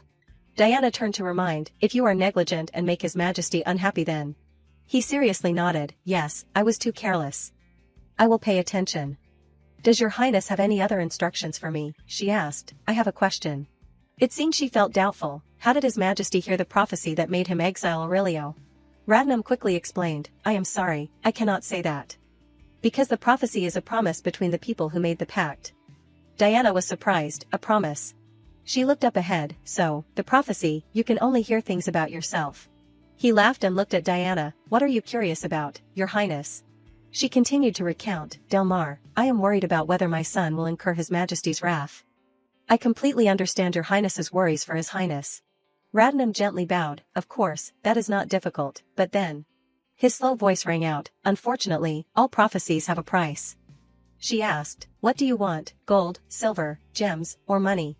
His finger pointed forward, although the pact will be easily established with just a word from your highness, but then. His voice was extremely strange, after the pact ends, you will know what the price is. Diana frowned and looked at him, how ridiculous, are you planning to hide the terms of the agreement, what nonsense are you spouting? But he still laughed and replied, I am just telling the truth, your highness. You do not need to worry too much. The next word startled her, the Empress's prophecy is like an unripe berry. Diana was still about to say, but, am I sure that I can trust your prophecy? Just as she finished speaking, he replied, look, are you doubting His Majesty the Emperor? Her hand clenched tightly.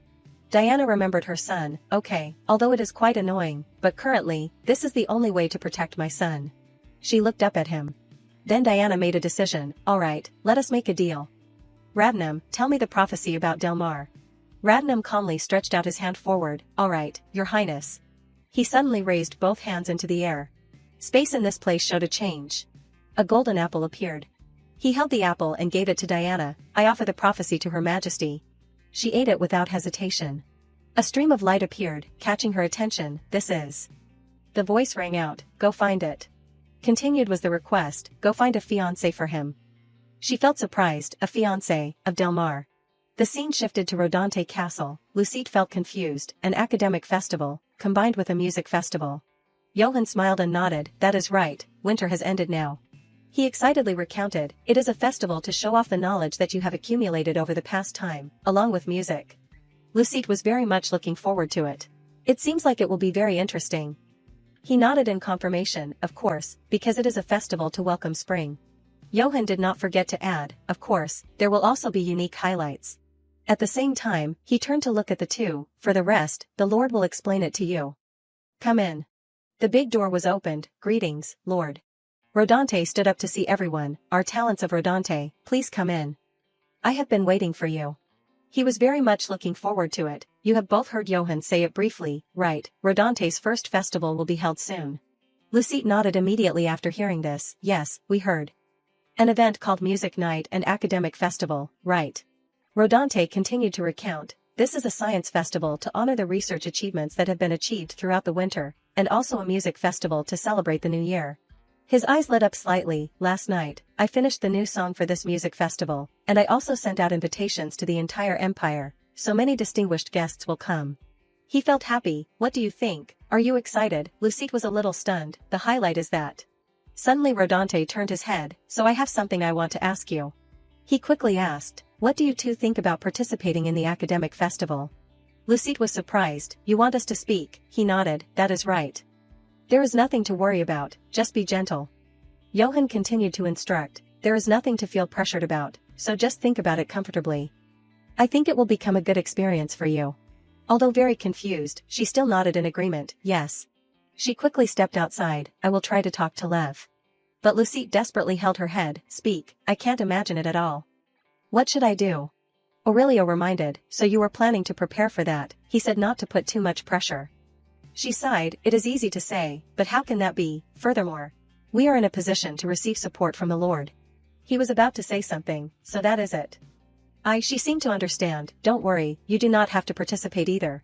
Aurelio was surprised, why? Lucite walked forward, you have been self-studying for the past time, and you do not like appearing in front of people. He was about to say something. Luce, you also feel that it is a burden. She shook her head and explained, it is okay, as long as I receive help from the teacher, it will be fine. Aurelio felt happy, thank you for caring about me, Luce. Then I will try my best to help you. His expression gradually became serious, the scale of this event seems much larger than I thought. Hopefully, there won't be any trouble. He thought to himself, because I can't leave this place yet. Inside the royal palace, the emperor asked, candidates for Prince Del Mar, what does this mean? He felt confused, suddenly she requested an audience and then babbled something, is not he not even 15 years old yet? Diana slowly spoke, recently, your majesty must have heard that the endemic disease is currently spreading throughout the empires. He nodded in confirmation, yes, I heard that the Duchy of Peter has suffered greatly. Her eyes became sad, yes, that is why many children have lost their lives. I want to find a good fiancé for my son before it is too late. The emperor immediately hesitated. Then he looked through them one by one, Simmel, Menelik, Brady Berry. His expression gradually became curious, they are all families on the western border. The emperor looked at Diana, are all these things coincidental, Diana? He thought to himself, it seems she is only looking into and choosing royal families. She immediately bowed, then please review it and tell me, your majesty. Looking at the information in his hand surprised him. Seeing this, she noticed, what is wrong? The emperor shook his head, nothing special, just that, this is a little interesting. The scene shifted to Aurelio's house at night. He suddenly felt pain. Seeing the wound, Radnam reminded, look, your highness, perhaps it is time for you to gradually adapt to this. He laughed and said, let us see what it will show us today. Aurelio's expression gradually became unpleasant. He quickly opened his mouth, why are you looking at me like that, you seem very restless, let me see. Radnam sighed, it is a pity, but it seems like nothing special is happening. He bowed, then I will take my leave first. Aurelio called out, wait, Radnam, I have something I want to ask you. Radnam was very much looking forward to it, you said you have something you want to ask me. He did not hesitate, that is right. He continued to ask, in a few days, a festival will be held at the Lord's castle, will anyone there recognize my identity? This surprised him, many people are looking for me these days, are not they? He announced, your highness, my prophecy is very expensive. Aurelio got straight to the point, what do you want? Radnam declared, the essence of prophecy is to read the future. His voice rang out, Your Highness knows that reading the future is taboo, so, to be worthy of that, of course the price to pay will be very high. His face became even scarier, however, the weight is only relative, so. He reached out his hand towards him. I will take away what is most precious to you. Aurelio remembered Lucide's face. What is most precious to me? This made him silent. Radnam continued to ask, now, are you ready? He thought to himself, what should I do? How can I trade Luce? Suddenly Radnam announced, a person. His hand reached forward. Perhaps it is a person. Maybe that person will recognize you, Your Highness. Aurelio was about to say something. Wait, I have not made a deal yet.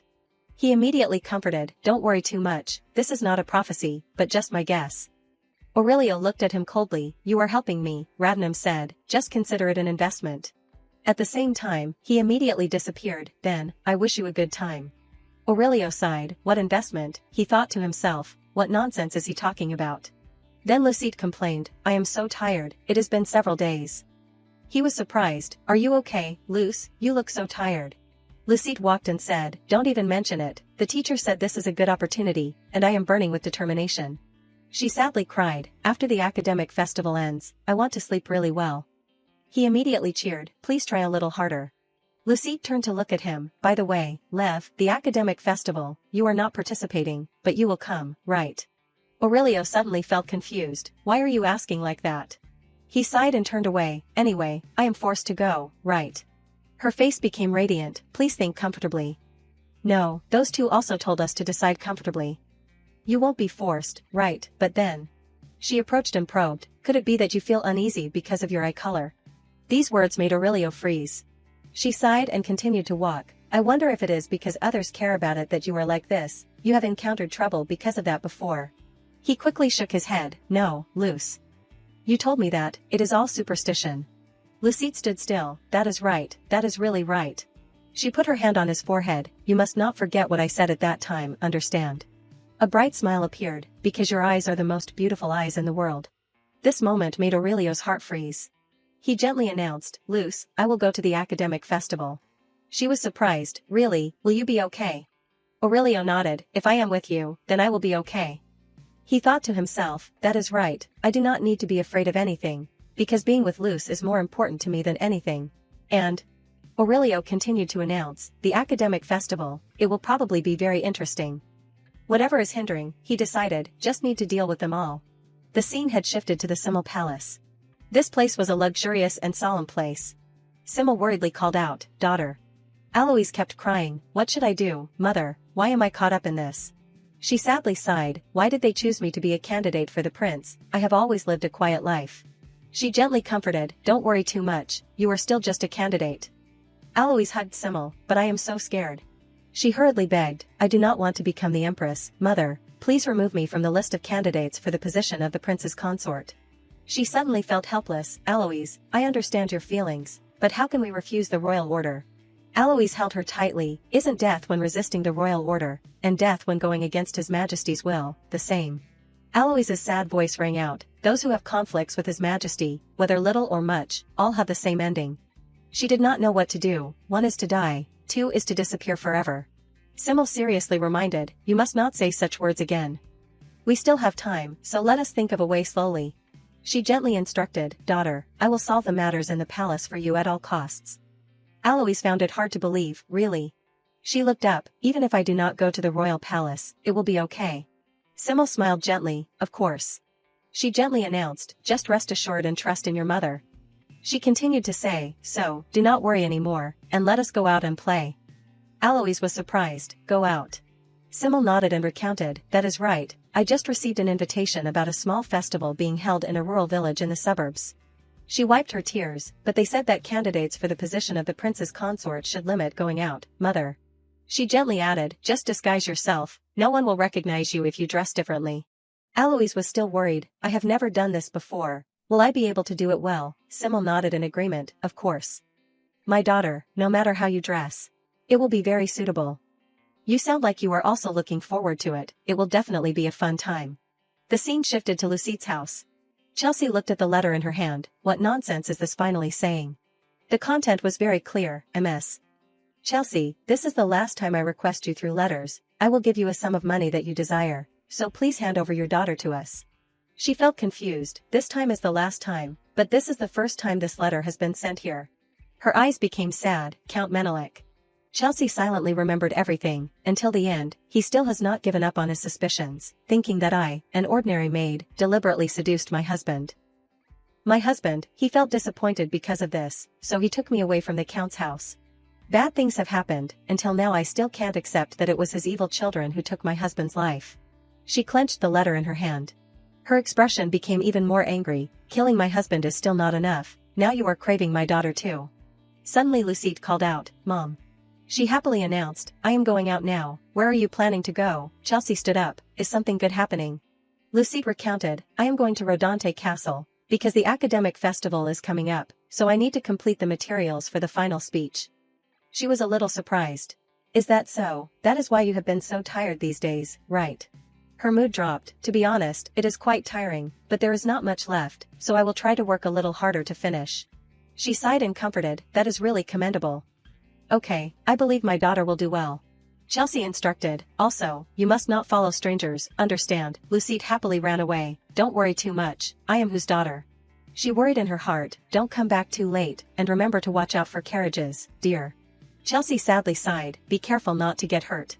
She silently watched Lucette's back. Looking back now, I see that my daughter has grown up a lot. Just that was enough for her to feel happy. She thought to herself, so, I have finally succeeded in stabilizing my life. Chelsea said to herself, now I have to forget what happened before coming here. No, that is not right. She closed her eyes tightly, I have to make it as if those things never happened. Because for my daughter, I can do anything. Luce, my daughter, I will protect you at all costs. The scene shifted inside the royal palace. The emperor's voice rang out, I do not understand very well. Do I look like a very idle person? He looked at the paper in his hand. What do I need to know about the events of a small village in the suburbs for? His expression was strange. Wait, if it is seen in village, then that is the place with that kid. Suddenly the emperor realized something. He immediately ordered, send someone to Baron Rodante's territory immediately. His face was excited, there is a kid with red eyes there. He thought to himself, this is a good opportunity to get rid of the thorn in my eye. The emperor coldly decided, take care of it for me. On the other side, Alois asked, will it really be okay, father? Her father quickly comforted, why are you so worried, Alois? She was still worried, that. She continued to take off her glasses, what if someone recognizes me? The questions continued, what if I reveal my identity and get punished? Orlan smiled and comforted, there is nothing to worry about, because this place has no relationship with the royal palace at all. He quickly praised, and now anyone who looks at you will see you as a stylish boy. Orlan's worried, if you really feel uneasy, then let us go back now. Alois shook her head, no, perhaps it is because I am not used to this appearance, so I feel a little awkward. He approached and said, that is right, you will gradually get used to it, so do not worry too much, dear. More than that, it is also your mother's suggestion, so you do not need to worry. He himself was excited, don't be like that, let us try to think about tonight's concert. I heard that the lord of that village is a quite famous musician. Orlan's voice was gentle, I think that performance will definitely soothe your unease and worry. This made Alois relieved, father. He laughed and hugged Alois, you seem much more at ease now, daughter. Let us have a fun day together, understand? She nodded in agreement, yes. Her eyes became expectant, hopefully, many good things will happen today. Inside the lecture hall, Lucette's voice rang out, so, here, I conclude my speech on the changes in the effectiveness of herbs depending on their maturity. She said to everyone, thank you for your attention and listening. Today was too tiring, making Lucette sigh. She walked and felt depressed, finally it is over. The past time has been so tiring. Aurelio called out, Luce, over here. He gently walked over, you spoke very well. It was really cool. She was happy, Lev, I am so glad you liked it. Her voice was excited, I was very worried because it was too loose. Aurelio shook his head, no, your speech was very perfect. He seemed happy, the choice of topic was also excellent, and the research results were flawless. Moreover, surprisingly, you arranged the speech very logically. It was very interesting to learn about the systemic aspects of pharmacological research. Lucette laughed in surprise, it really impressed you deeply. She sighed, thank you, Lev. Thanks to you, I feel much more relieved. Aurelio approached, what are you saying? It is all the result of your efforts. Anyone who looks at it will see that this is a speech that took a lot of effort. She nodded understandingly, thank you for recognizing that. Suddenly Lucette felt curious, then the remaining schedule is just the music festival, Right, because it takes place in the evening, there is still some time. What should we do? Aurelio pointed in another direction. Actually, there is a lecture that I am interested in that has invited me. If it is okay, would you like to come with me? She felt surprised. You were invited to listen to a lecture, that is great, let us go quickly. Inside the room, the lecturer's voice rang out, therefore, this arrangement may stabilize the magic stone. It also helps improve low-quality magic stones and reduces the most optimal energy consumption. In a short period of time. Lucette sat still. What is she talking about? Magic techniques. She helplessly thought, I do not understand a single word. Lucette continued to turn to look at Aurelio. In reality, because Lev has never had his own teacher, this opportunity is very important to him. She also had to sigh, it is so good to see him studying so hard. Today was too tiring for her, but I used all my energy for the speech, so I have reached my limit now. Lucette immediately whispered, Lev, I am going out for a walk. Okay. Aurelio turned his head. Are you bored? I am sorry. She hurriedly shook her head. It is okay. It is just that I feel a little stuffy staying in here. When the lecture ends, please contact me through the pendant. Understand? Aurelio nodded. I know. See you later. Lucette left and went outside. It is like being reborn going outside. I should have taken a walk around sooner. She immediately searched around. Let us see. Her expression was a little bored, here or there, it is just a science conference. Lucette was looking for something more interesting. She sighed and thought, the Lord once said that there are no talents in Rodante. Right at this moment, a sound rang out, catching Lucette's attention. She looked inside the palace. This song is. Carrying curiosity, she opened the door and stepped inside. Lucette's eyes sparkled, so this is the main concert hall. Johann smiled and said, Luce, did your speech end well? He proudly said, I heard your teacher recount it. I heard the reaction of everyone about it was very good, is that right? Lucette replied, it is all thanks to my teacher. What are you doing here, assistant? He showed her the script. I am preparing for tonight's music event. The academic festival is about to end, so I am trying to be able to start it on time. Suddenly she was curious, where's the Lord? Johann smiled and announced, he is preparing inside. It seems like he is very excited to be able to perform again, after a long time. He felt interested. You can look forward to it, the Lord's performance is really excellent.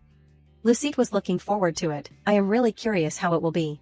Johann immediately waved, then I will go prepare. See you later at the concert. Okay, she nodded in agreement. Yes, Mr. Assistant. You have worked hard. Lucette was very excited. I am so looking forward to the concert. Suddenly Rodante's voice rang out. Oh my, what an honor to have you come to such a shabby place. He approached, sincerely welcome you to Rodante. Lucette felt confused. Isn't the Lord preparing for the festival? Rodante continued, Duke Simmel's husband. Hearing these words made Lucette turn her head. What, Simmel? She silently remembered, she is the first duchess in the empire's history. Simmel, the family that rules the wealthiest territory in the empire. She knew these things, and, also, Alois's family. She looked at the boy before her, the main female character in the empire's brutal historical novel, Ladine. Orland slowly spoke, Baron Felice, I said that today is not an official visit, so please do not make a fuss and quickly lead me to my seat.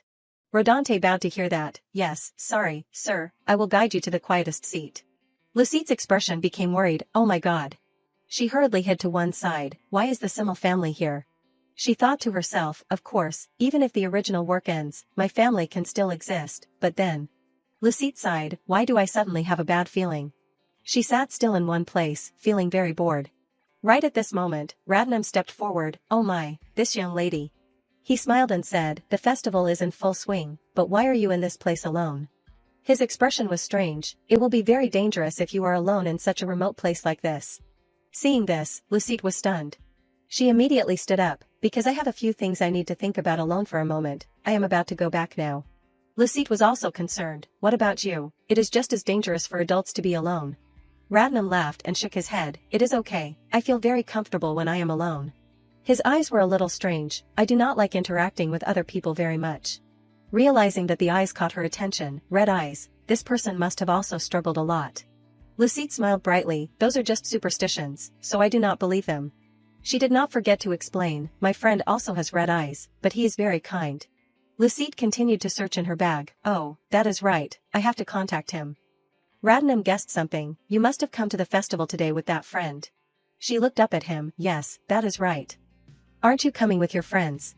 He nodded. Anyway, I am only here to look at people. Lucette felt confused. Look at people. Radnam became very strange. There is nothing more interesting than looking at people, is not there?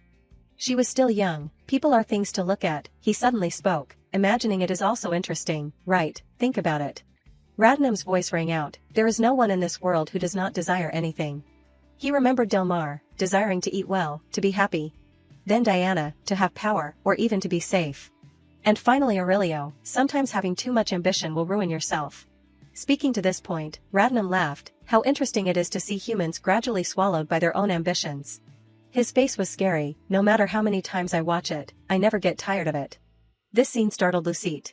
She involuntarily backed away, this person, is not he an eccentric? Lucette spoke, so that is it, I hope you enjoy watching it. It is time for me to go. She was a little embarrassed, I wish you a happy rest of the festival. Lucette left, then, please excuse me. Suddenly Radnam called out, wait. He calmly announced, I will tell you something quite interesting to make up for you talking to me. He quickly approached, be careful of those who glance at the audience seats, something very interesting will happen. This scene made Lucette scared. She hurriedly shouted, don't come near me. Radnam had disappeared from nowhere. Lucette searched around, where did he go? She asked herself, that person, what kind of person is he? Inside the party, Radnam spoke, thank you to all the distinguished guests who are present at today's event. He greeted everyone, next, I will perform the song Spring of Rodante that I composed myself. Then Rodante sat down below the seat. Seeing this performance surprised everyone, the performance of Lord Baron is truly flawless, it is really a beautiful melody. Everyone discussed together, he is really very skilled. Lucette sighed, I still feel uncomfortable after experiencing what happened earlier. A whispering voice rang out, catching her attention, how, are you satisfied with this performance? Alois happily nodded, yes, father. It is wonderful to be here. Orleans continued to whisper, I feel very happy because you feel better, Alois. This familiar name caught Lucette's attention. She suddenly remembered, Alois, he is mentioning Alois, the main female character of the original work. Lucette immediately turned her face away, no, I did not see anything. Suddenly she noticed something. Rodante and the man were still enthusiastically playing the instrument. The man's eyes were very cold. This made Lucette stand still. She hurriedly turned her face in another direction, we made eye contact, how embarrassing. Realizing something was wrong made Lucette surprised, wait. She worriedly thought, that person. Lucette realized something, why does he keep staring at the audience seats? She remembered Radnam, could it be, what that person said earlier? Lucette tried to reassure herself, calm down, maybe that person is just looking normally, there is no need to be so suspicious. She turned her face in another direction, if that person is really an assassin. She thought to herself, then there must be his target in here. Lucette suddenly felt confused, could it be the Lord? If that is the case, then he has been targeting him for a long time. She continued to look towards Johann, or the assistant, he is not high-ranking enough for him to plot revenge. Lucette asked herself, or Franz, he is too strong for him to face directly. Right at this moment, she realized something was wrong. Lucette turned her head to look at Alois, a person who is present here, who has a high enough status to be assassinated. She continued to judge, has a weak power that can't resist, and is also hiding her identity. Suddenly at this moment, the man noticed. He suddenly stood up. Lucette's reaction was quick, as expected, it is her. She rushed towards Alois and shouted loudly, move back, get out of the way. He coldly held the knife and said, don't hinder me, get out of the way. This scene made her freeze immediately. Lucette continued to remind, it is dangerous. On the other side, Aurelio called out, Luce, can you hear me? He felt regret, where are you now, if you can hear me, please answer me. I am sorry, the conference ended too late. The thoughts in his head appeared, this is the first time I have heard of this theory, they said they will give academic books, I have to get them all. Why is it always like this? When I come to my senses, time has passed so quickly. Suddenly a voice rang out, catching Aurelio's attention, oh my, is not that little girl dead? Everyone discussed together, what is happening on the day of the festival, how can something like this happen in a peaceful Rodante? The words echoed in his ears, that red-haired girl, is she okay? Aurelio immediately froze, red-haired girl. He realized the book was still falling on the ground. He hurriedly went forward, please let me through. Aurelio continuously called out, Luce, where are you, Luce?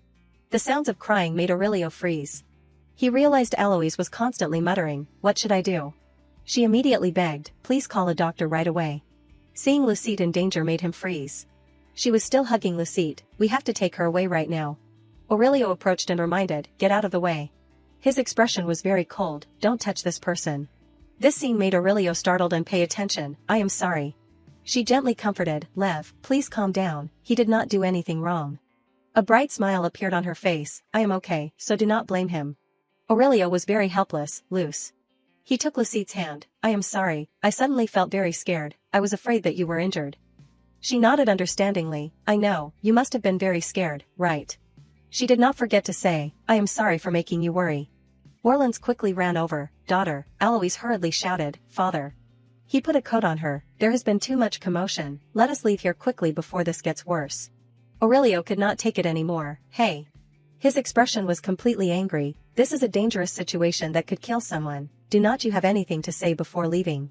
This scene made Orleans freeze. He hurriedly bowed. Sorry to you too, it is just that the situation is too urgent, so please sympathize with us. Later we will formally greet you. Lucide's condition was worse. Lev, I am okay. The first thing we need to do is to resolve the situation, right? Seeing her in danger made Aurelio not know what to do. He sighed and blamed himself. Luce, why am I always late? Aurelio turned his head. I feel that I am always unable to protect you in the most important moments. Lucide hurriedly comforted. What are you saying, Lev? This is just an accident. No one knew that something like this would happen. He was still constantly blaming.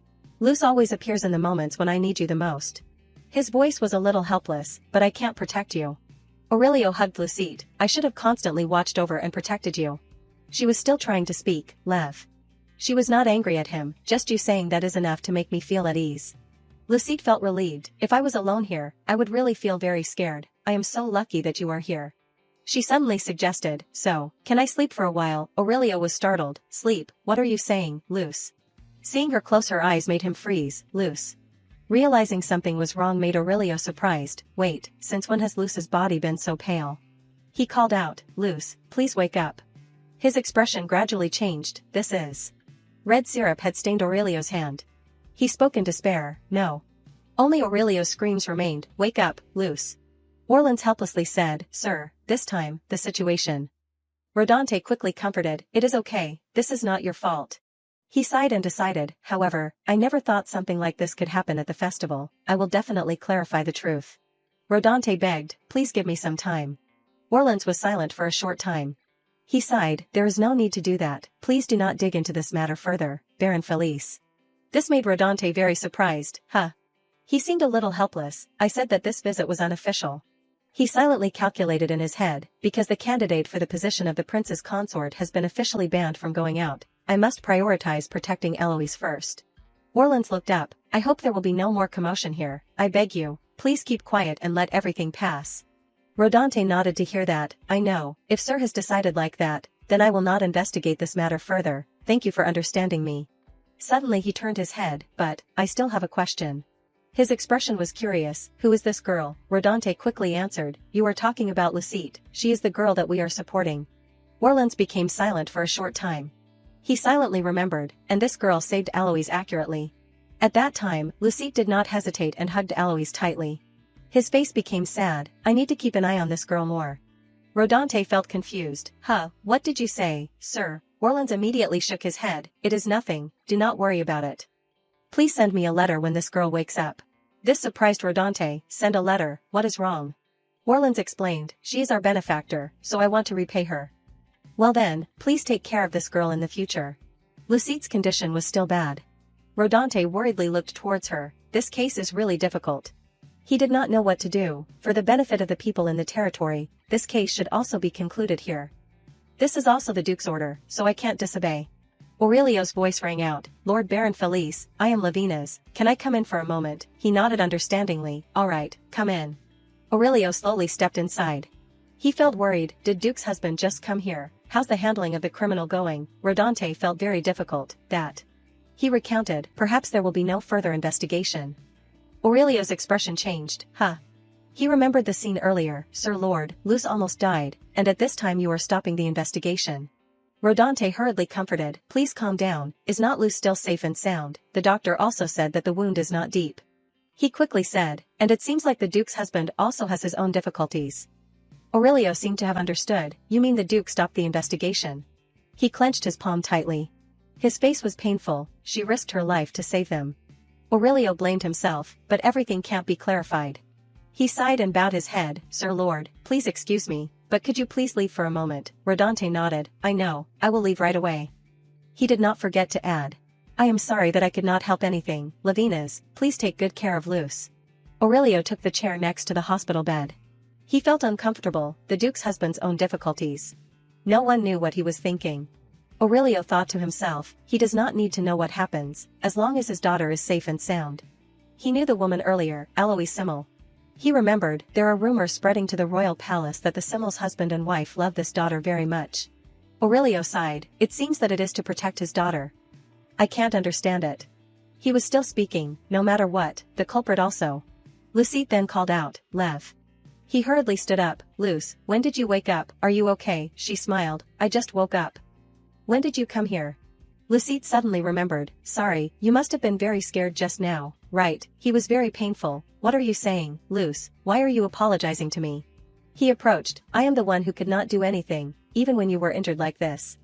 She laughed. What do you mean could not do anything? What are you saying? Lucette continued to explain. I already said, accidents are unavoidable. Her voice was a little hesitant. Hey, come to think of it, the brooch that you gave me, it seems like it was damaged during the incident. I am sorry. Aurelio shook his head. It is okay. Can you give it to me? I will fix it for you. He sadly recounted. I also have worse news than that. Lucette was surprised. Bad news, what is it? Aurelio explained. They said that they probably won't find the culprit, so they decided to stop the investigation. She continued to probe. Is that so? Then, what about that friend? He sighed and recounted. She is safe and sound, thanks to you. Her face became radiant. If that is the case, then that is great. Just saving her is enough, just that, really. She smiled and said, now perhaps I can rest easy and sleep well. Then, I will rest a little longer, please stay by my side a little longer, please. After speaking, Lucette fell into a deep sleep. Aurelio at this time also slowly stood up. He sighed silently and looked at the gemstone. All right. His voice rang out, if Luce is okay, then I will let this incident pass here, but then. Aurelio tightly grabbed this gemstone. His expression changed. I will not let something like this happen a second time. His eyes were very scary. I will not allow any mistakes or negligence to happen again. Aurelio thought, if what is needed to protect you is powerful strength. He blamed himself, then I am very willing to return to that position. Aurelio changed his expression. So, Luce, I will become your justice. He immediately decided, I will fix everything and protect you. Inside the royal palace, the emperor was very uncomfortable. You said the mission failed. The subordinate hurriedly explained, Your Majesty, that, there is a reason, there was clearly another assassin. He did not seem to care at all, too noisy. His expression was cold, just like the prophecy said. He glanced outside. The emperor's face showed a scary smile. The more I try to kill it, the stronger it will become. Chelsea worried. Luce, you are awake. How do you feel? Is your wound healing well? Lucette replied. Yes, it is healing very well, mother. She smiled. I feel much better than yesterday. She did not forget to comfort. It is not a very deep wound either. She sighed and blamed. What do you mean it is not? You are like putting a big nail into my chest. Lucette exclaimed. Ouch. Chelsea reminded, you must not be careless when you feel completely recovered, do not even think about going out. She nodded, I know, I will focus on recovering my health. But she was still very worried. I was very scared because I thought something had happened to you. You must never do something like that again, understand? Lucette spoke, Mother. She remembered, since the accident happened, I have been resting at home according to everyone's advice. She seemed to understand. I feel very guilty because this incident has made everyone around me worry too much. Lucette was moved. I am sorry, Mother. I will definitely not do something like that again. Chelsea immediately reminded, watch out, you will spill the soup, you little brat. She instructed, eat quickly, before it gets cold. You have to eat well to recover quickly. Lucette nodded, yes, Mother. Suddenly she was surprised, but, hey, Mother, there is still no news from Lev. She was confused. Lev, since the day he took you home, I have not heard anything. Lucette blamed herself. Could it be that he is angry at me because I acted on my own and got hurt? Chelsea comforted, he is not that kind of person. She gently patted her head. I think he is just busy with something. Lucette was about to say something, but she remembered that she had not met Lev since that day. Her expression was sad. This is the first time we have been apart for so long. Chelsea seriously reminded, by the way, you should also practice being alone. Lucette thought to herself, could it be that he is disappointed because I acted on my own? Her eyes widened. If he is angry at me then. Realizing something made Lucette pay attention. Lev. Chelsea reminded from behind, Luce, it is dangerous to run like that. She did not seem to care, maybe Lev is there. Lucette immediately opened the door, Lev, are you? Johan stepped forward to greet, hello, Lucette. Have you recovered? You sound like you have recovered a lot. She felt regretful, it is Assistant Johan. But she still smiled, of course, I am very well. Why did you suddenly come here? He was a little embarrassed, the thing is. Then he announced, it is because the Simmelducal family wants to thank you. Johan smiled and said, they heard that Lucette was injured, so they said they wanted to repay you for your kindness. Both people listened in stunned silence, they said they are very grateful to you, so you do not need to feel too burdened, they also said they want you to happily accept it. Johan quickly bowed and suggested, I wonder if I can take the gifts into the house for you. Lucette was silent for a moment. She quickly refused, no, please return the gifts to them for me. He felt regretful, why, don't you like this gift? She shook her head, no, that is not it. Lucette smiled, anyone in that situation would have acted like that. Her expression was gentle, I just did something very obvious, right, mother? Chelsea smiled and nodded, that is right, if that is what you want. She announced, Sir Assistant, I respect Lucette's opinion. At the same time, she explained, please convey my daughter's wishes to the ducal family. Johan became stunned, even the lady. He was about to say something, you too, will it really be okay, with this amount of money then? She quickly shook her head, we said we are okay, please convey our words, Mr. Assistant. This made Johan a little helpless. He sighed, I know, there is no other way, I will convey your wishes to the ducal family. Chelsea smiled gently, thank you, Mr. Assistant. He prepared to leave this place, it is nothing, that is my job. Johan did not forget to instruct, then, Lucette, we will meet again when you are well. Lucette sighed in relief, I am so glad that the gift was returned smoothly. She thought to herself, those gifts, there is too much to consider it a thank you gift. It is like they are trying to silence me. Suddenly Chelsea praised, you did a good job, Luce. She gently said, I do not know since when, my daughter has become so mature.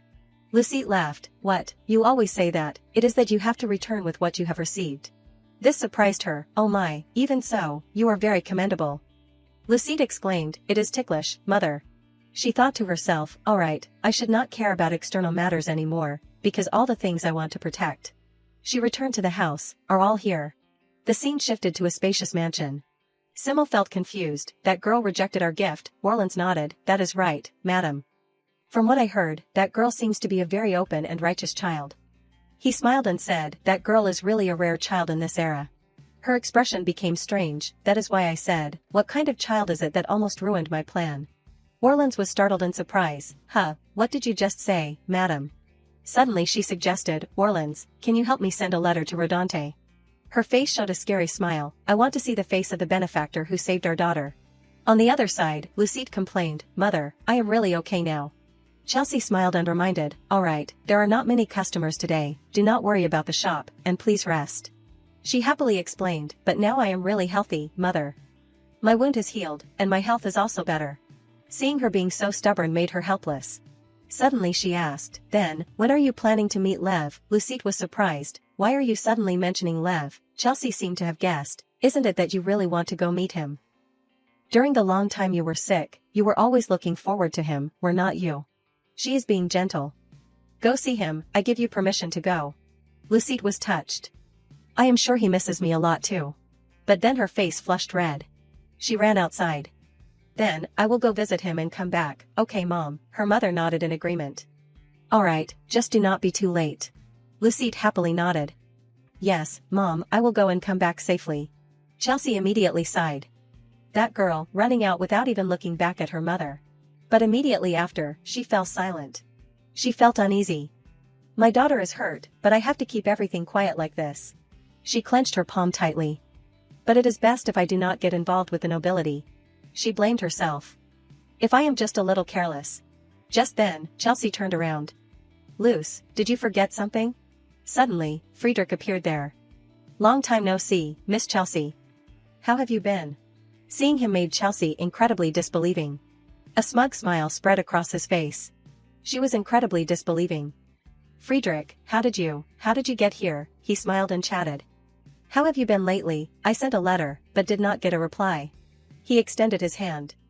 Our relationship is not just a simple exchange of greetings, is it? Now, you can give me a proper answer. Friedrich was very dismissive. A lowly maid doing chores. Chelsea uncomfortably reminded him. You should only say what you want to say. He smiled and spoke up. What I want to say, I only have one thing to say. My niece, where is she? She scoffed. Your niece, how ridiculous. Why are you looking for my daughter now? He did not seem to care.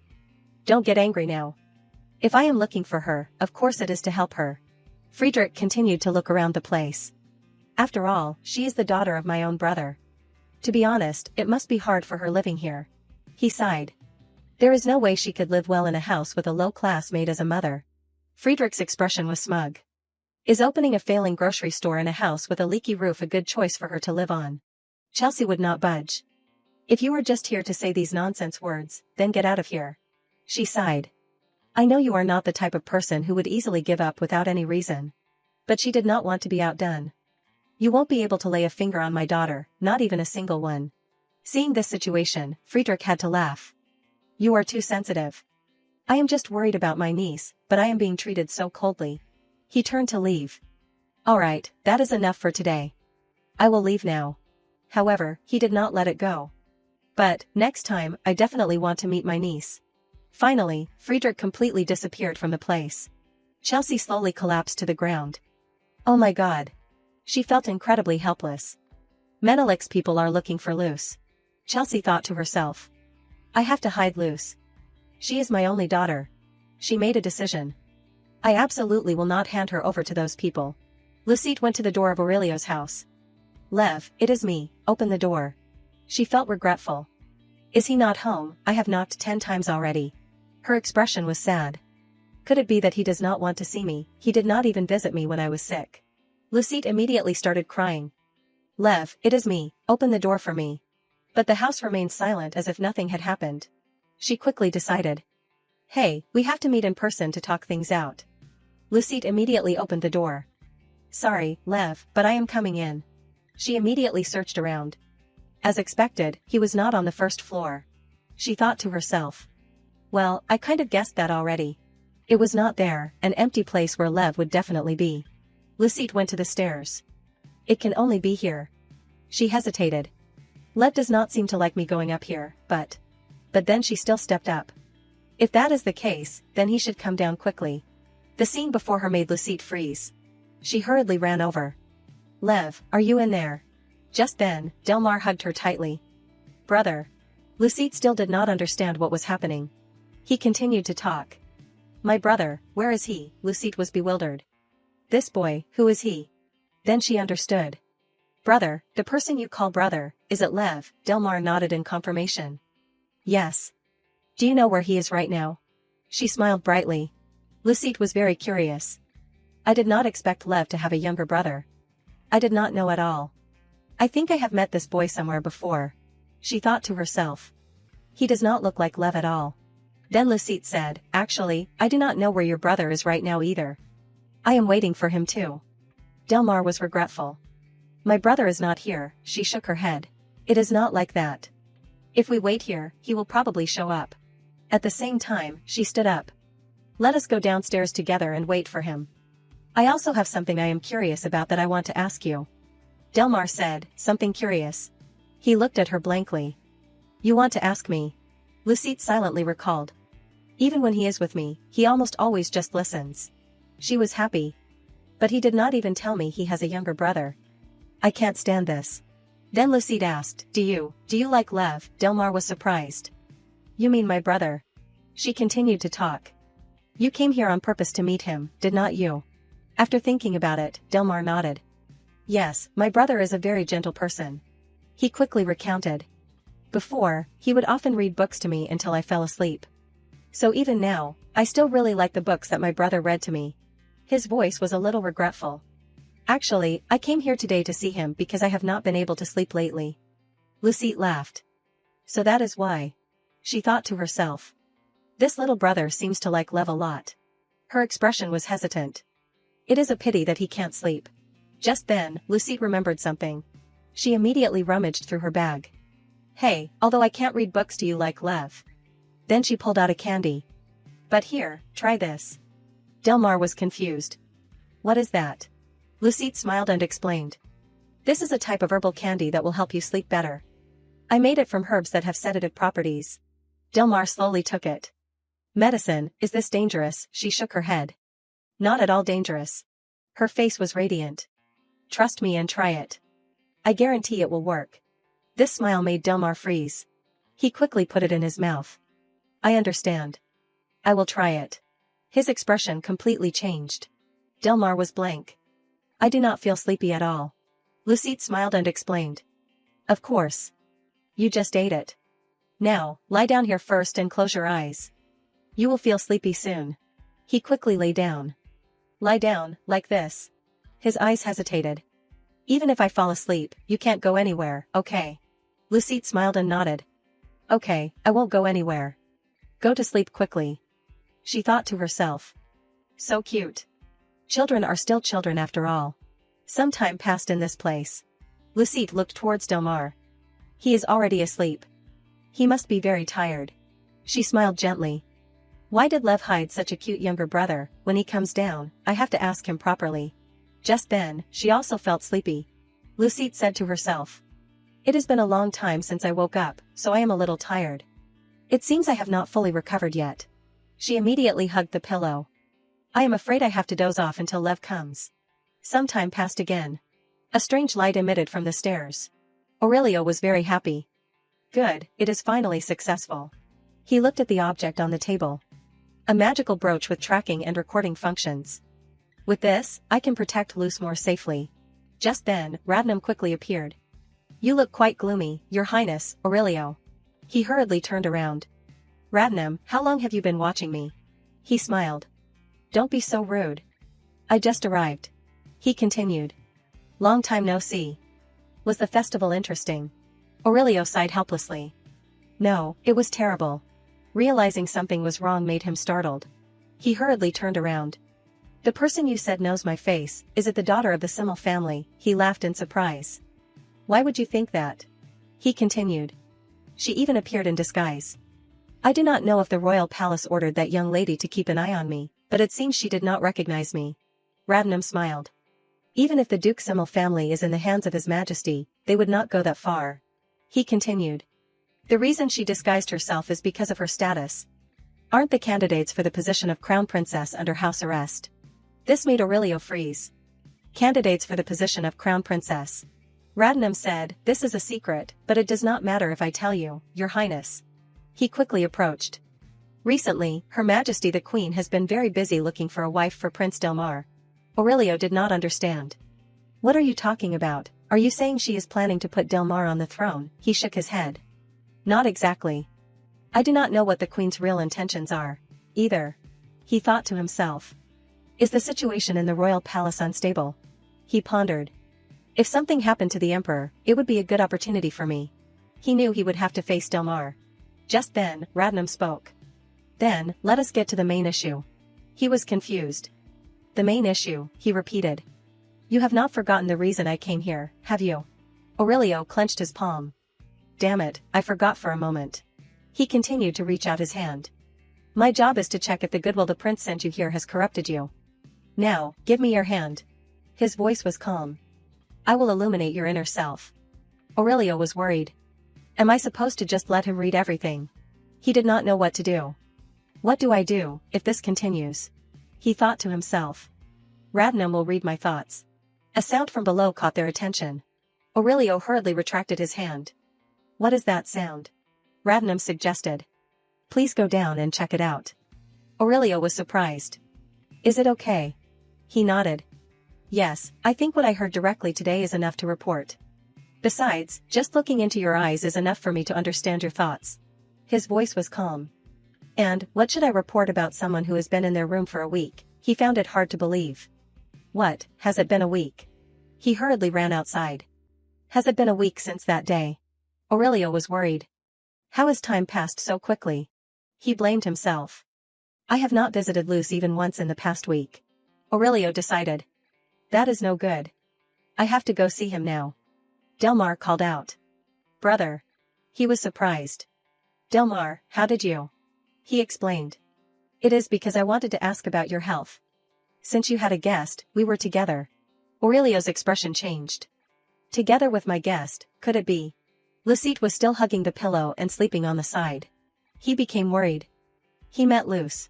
Aurelio's expression changed. Why did you come here again? His voice was somewhat frightening. Clearly. He coldly turned around.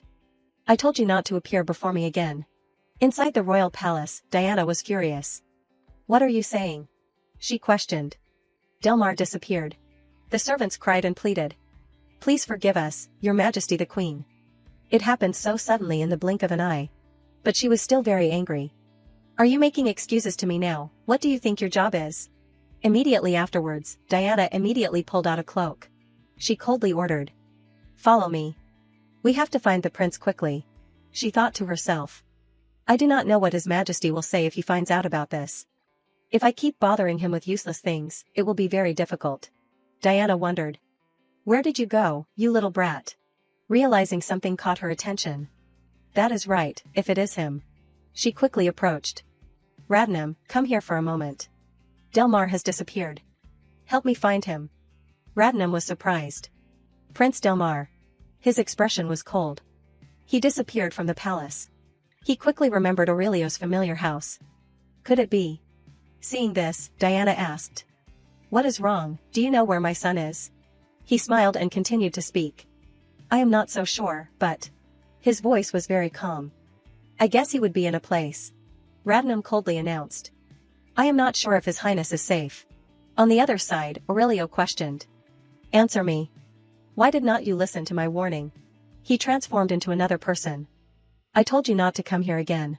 His expression completely changed. Why do you keep coming here, without paying attention to my warnings? This made Delmar very embarrassed. He blamed himself. I am sorry, brother. Next time I will listen to what you say. At the same time, he recounted. It has been a long time since I could sleep, so I remembered the time I spent with you. Delmar was very pitiful. I thought that only by meeting you would my mood be less stifled. Then, the door opened. The scene before him caught his attention. I secretly borrowed Radnam's magic circle. His eyes widened. I know you won't like it, but even so, I still wanted to see you. Delmar immediately pleaded. Brother, the palace is really empty without you. Can you come back with me? Let us go ask father together, okay?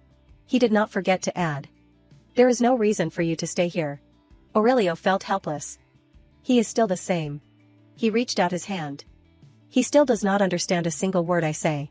He blankly called out. Brother. He thought to himself. But the truth is that the Emperor's purpose is not clear at all.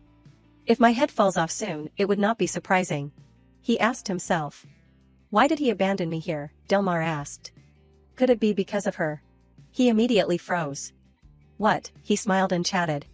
Could it be because of her that you are attached to this place? It seems like I met her once before.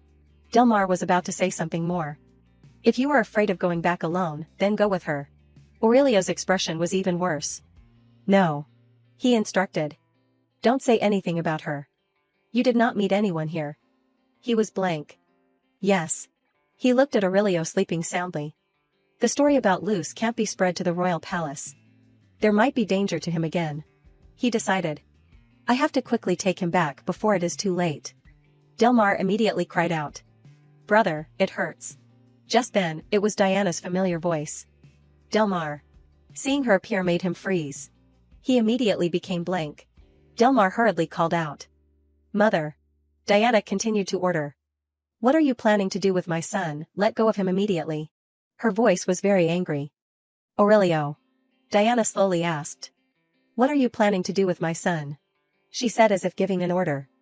Let go of him immediately, Aurelio. His expression was uncomfortable. Did you call him here? Aurelio immediately explained. Please do not misunderstand, Your Majesty the Queen. As I said before, the prince came to me on his own. He said seriously. I swear I did not do anything. Delmar also nodded worriedly. That is right, Your Majesty the Queen. Brother, no, Aurelio did not do anything wrong. He sighed. This time, it was my idea. I came here just to lighten my mood. I am sorry, Mother. Diana suddenly calmed down. Your idea. Aurelio's expression suddenly became silent. Finally, he spoke. As expected, a prince is a prince. I can't believe he can wander around outside the palace like this without saying a word. Perhaps he was very uncomfortable. Wouldn't it be very unfair to the candidate for the position of crown princess who is under restriction? Delmar still did not understand. Candidate for crown princess, what are you talking about, brother? Diana was blank. Lavina's, how did you know? He looked towards her. Please explain it to me, mother. It is the first time I have heard about this. Aurelio continued to repeat. Stories about the royal family are usually spread everywhere. Unfortunately, it was kept secret from the protagonist. He felt confused. Why are you in a hurry to marry off your son when he is still so young? Aurelio speculated. Could it be that something has happened in the royal palace? She recalled the scene when she met Radnam. Not at all. Then she was silent for a short time. Diana announced. There is no such thing. The royal palace is still very peaceful as always. She comforted. His Majesty is still very healthy. This is entirely my decision. Delmar hurriedly spoke. I do not agree, mother. He was very uncomfortable. What marriage? This is the first time I have heard about this. Why did not you discuss it with me but made the decision on your own? She immediately shouted. You be quiet, Delmar. Her angry face said. Do you know how much this mother has to struggle to protect you? Everything I do is for your benefit, so stay there for me. This made Aurelio also pay attention. Interesting. He sighed and said. The royal family does not care about a prince like me, who is imprisoned, and also does not make an official announcement about marrying a crown princess. Diana coldly judged. Your words and actions have been very impolite from now until now, Aurelio. What are you planning to talk about after all? Aurelio continued to announce. I think it is time for me to slowly end this. She did not understand. Time to end. His expression turned cold. It is the matter of you monitoring me. I will return the prince to you, so I hope you won't come here again in the future. Diana froze for only a few seconds. You mean? Her expression changed. You are planning to resist the orders of the royal family by taking my son hostage. Aurelio slowly chatted. I guess Her Majesty the Queen also knows how reckless Delmar's visit this time was. That would also be a choice I could make to protect myself. He looked at the woman in front. From now on, the prince, the princess, and all the close relatives of the royal family. Aurelio was very calm. I do not allow any of them to come to this place. His voice was firm.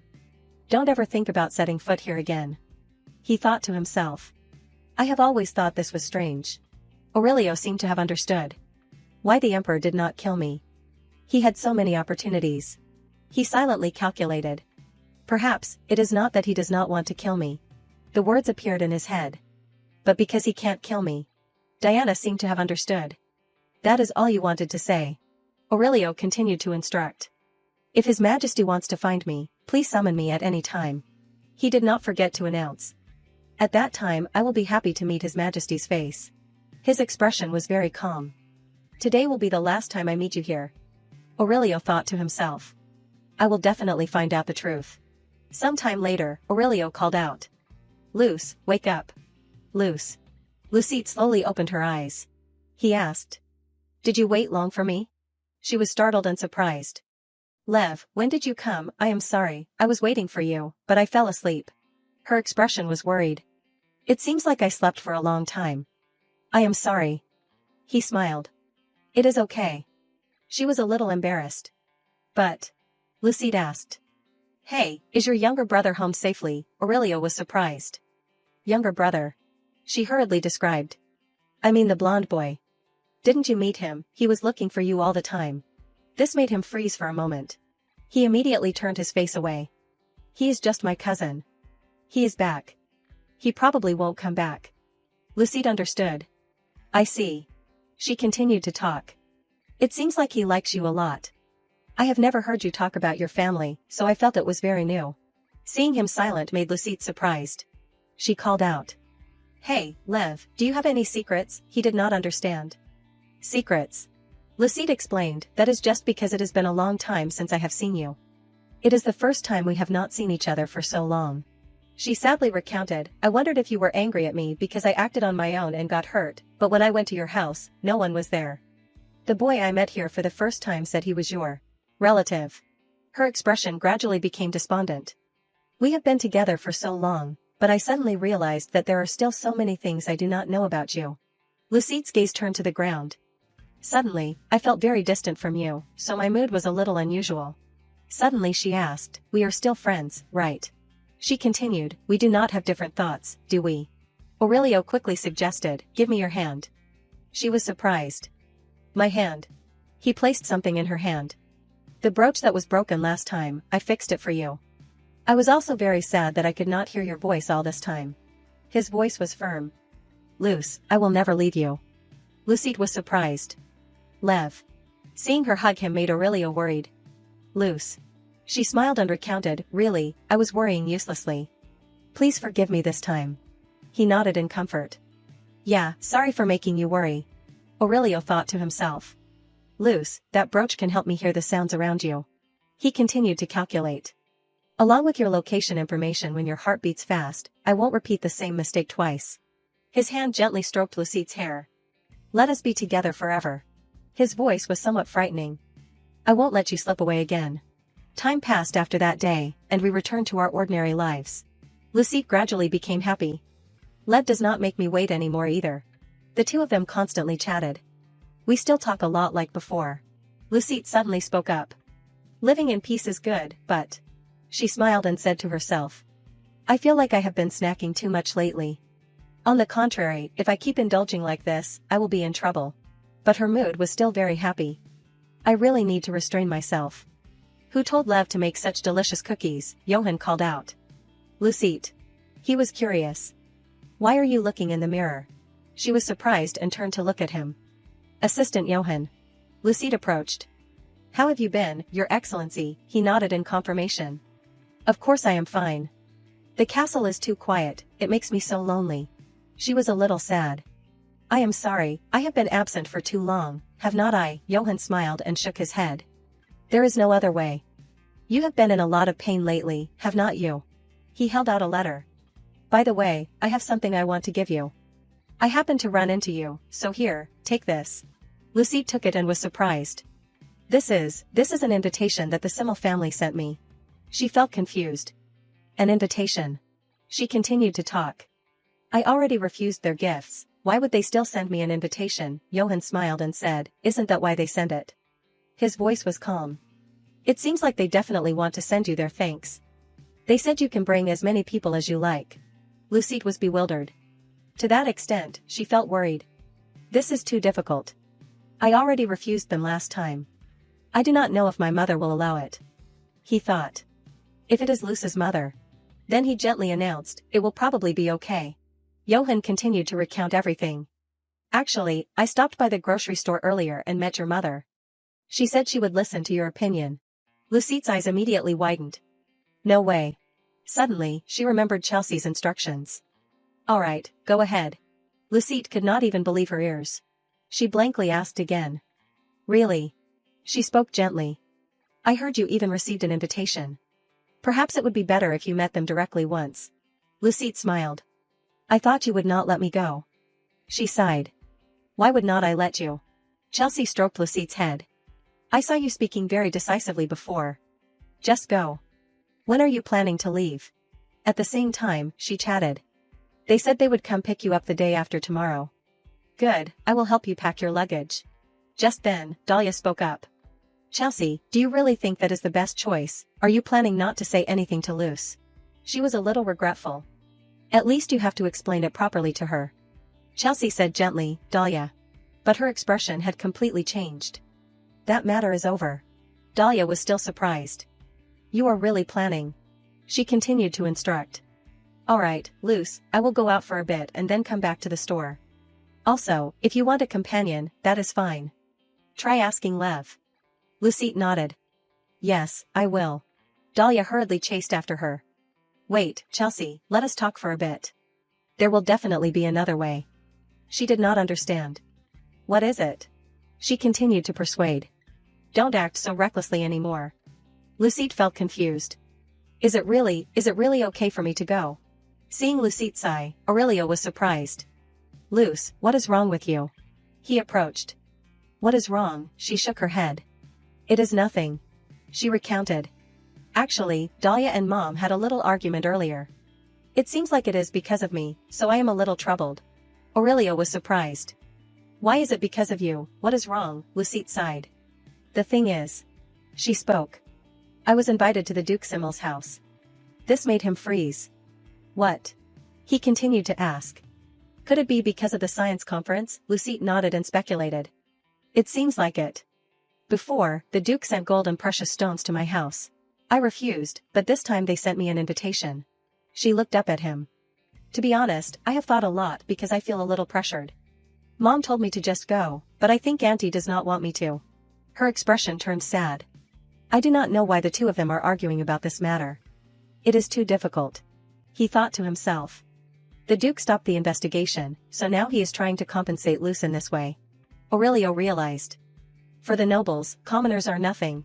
He did not know what to do. However, there is no need to show goodwill twice, even inviting her to their house. He understood that there must be some kind of purpose. Lucette called out. Lev. She looked at Aurelio. Didn't you hear what I said? He shook his head. Sorry, what did you say? She smiled and continued to suggest. I invited you to the Duke's house with me. I think if I go with you, I will feel more comfortable. Aurelio quickly replied. If it is about that, it is not difficult at all. This made her happy. Really, I was afraid that you would feel pressured. He continued. Because it is not someone else's business, but your own. His hand gently placed on Lucette's shoulder. Aurelio gently comforted. So this time I will definitely always be by your side. She happily nodded. Yeah, thank you, Lev.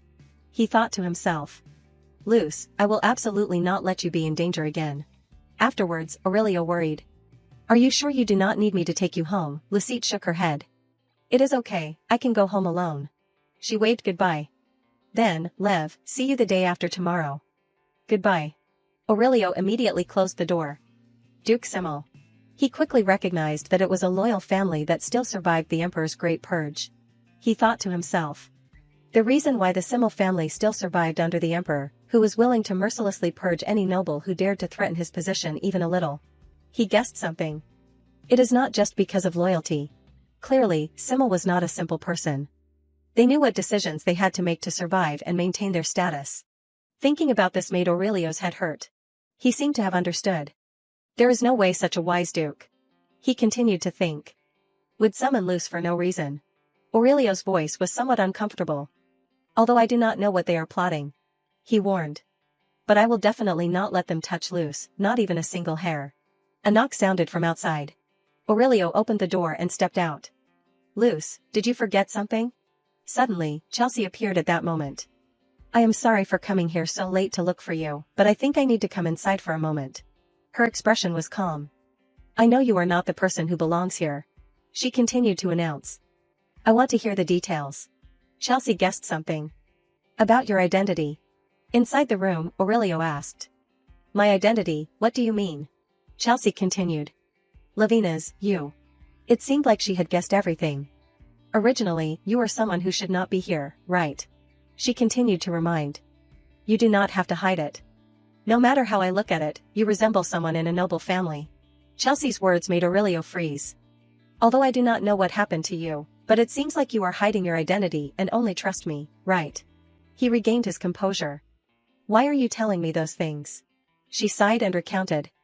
If you are a child of the nobility, then you probably know the ranks and the genealogy belonging to the 5th class, right? Have you ever heard of the name Lawrence Menelik?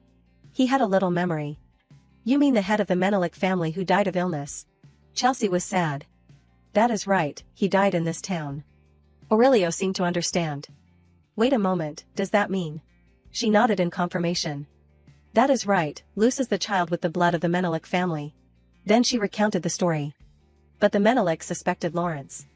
They feared that one day the young master would return and covet the power.